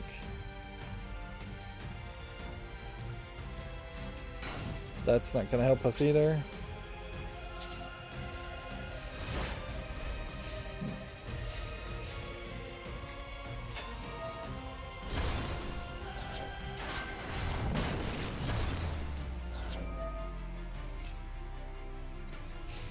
And that's an example of a card there that's not right.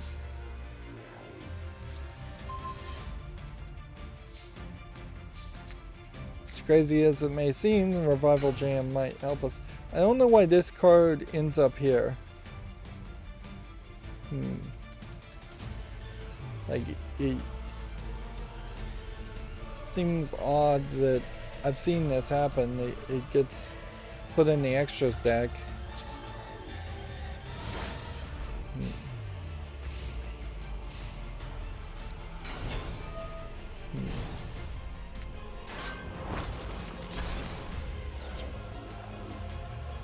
If I activate Revival Jam, I lose, so I have to say no. And I lost anyways. I don't feel like that really showed off the deck very well. So I want to do that again, but this will be the last game we play.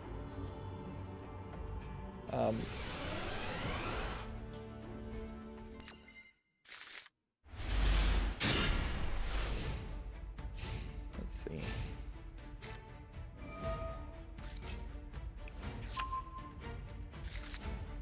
Yeah, if I could get the Pendulum characters to then let me summon 3 characters, then to let me summon like Raw, that would be excellent. Of course, before you're even playing, you got major trouble. So I could do this, and it would be between 5 and 8, which would absolutely prove to be useless.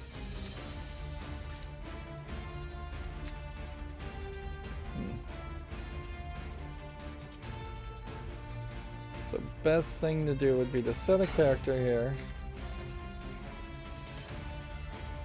Set the P scale here for 8.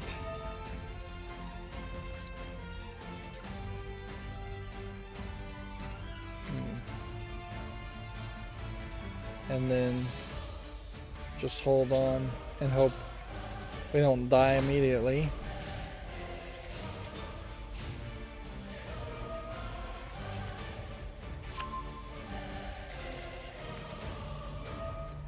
Yeah.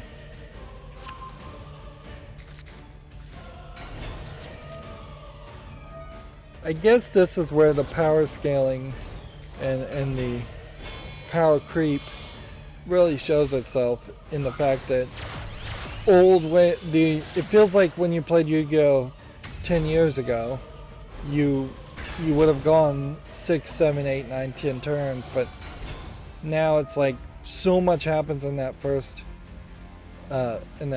turn.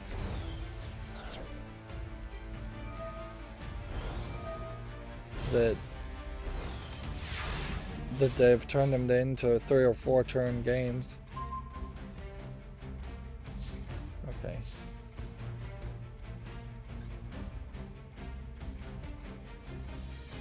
Earth monster into attack position.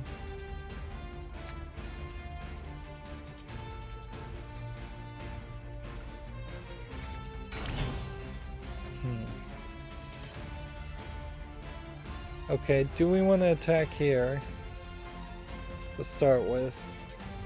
I think we do.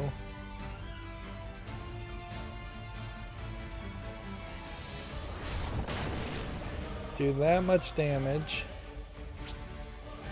Go here. Fusion summon this, that, and that.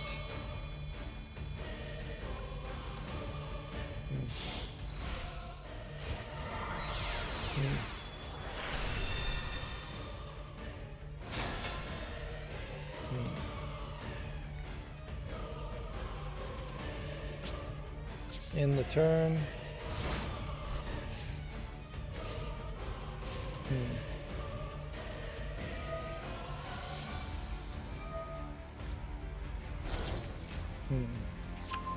Man, these guys are just getting buffed up like crazy.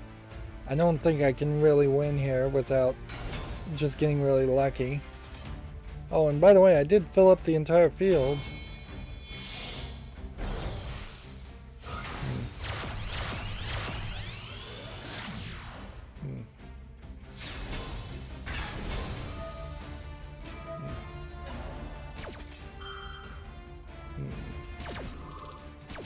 And this is just total insanity.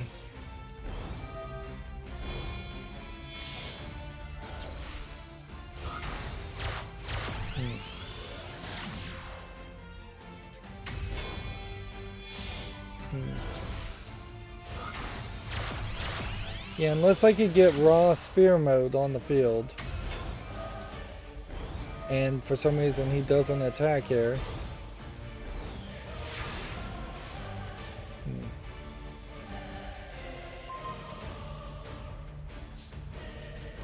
Alright, what does this do?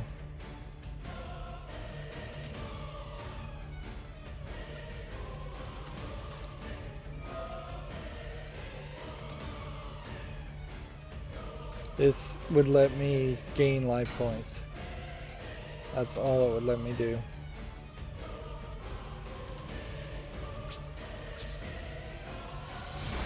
And these are what, synchro summon monsters.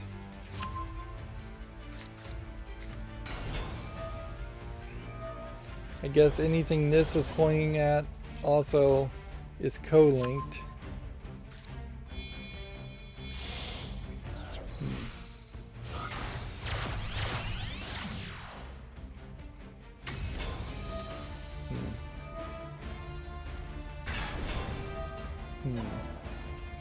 And see, this would be very interesting to see if it weren't for the fact that they were basically killing me.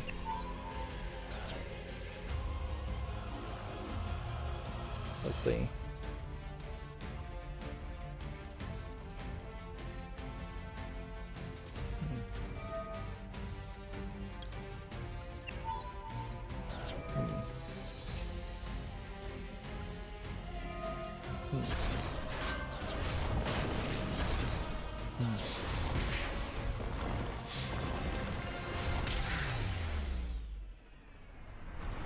Yeah. That's some grade A level insanity that we're seeing there. But the 6 elemental lords. And I still am going to just play a little bit off screen to get all of the my deck victories done. And I'll try and show off the loner deck victories because there's actually some relevance there. If we've unlocked 10 gates so far, doing this would unlock another gate for 2. And then doing these 2 would unlock another gate for 2. Which seems a little extra, which is fine. We have a lot of resources and everything except for this one resource, which seems weird. And then there's really nothing else going on here, and no real reason to bang your head against trying to make footage and show me fail miserably against those kinds of decks that are insane. Insane, but the normal also of Yu-Gi-Oh! Like, you really have to embrace the crazy and enjoy it. Otherwise, you're gonna set yourself up for frustration. Anyways, that's gonna be it for this recording. As always, I ask you to like, share, subscribe, comment, and watch every second of my videos. If you want a friend or follow me on any social media sites, there's a whole bunch of links down below. Thank you for watching. Have a good evening.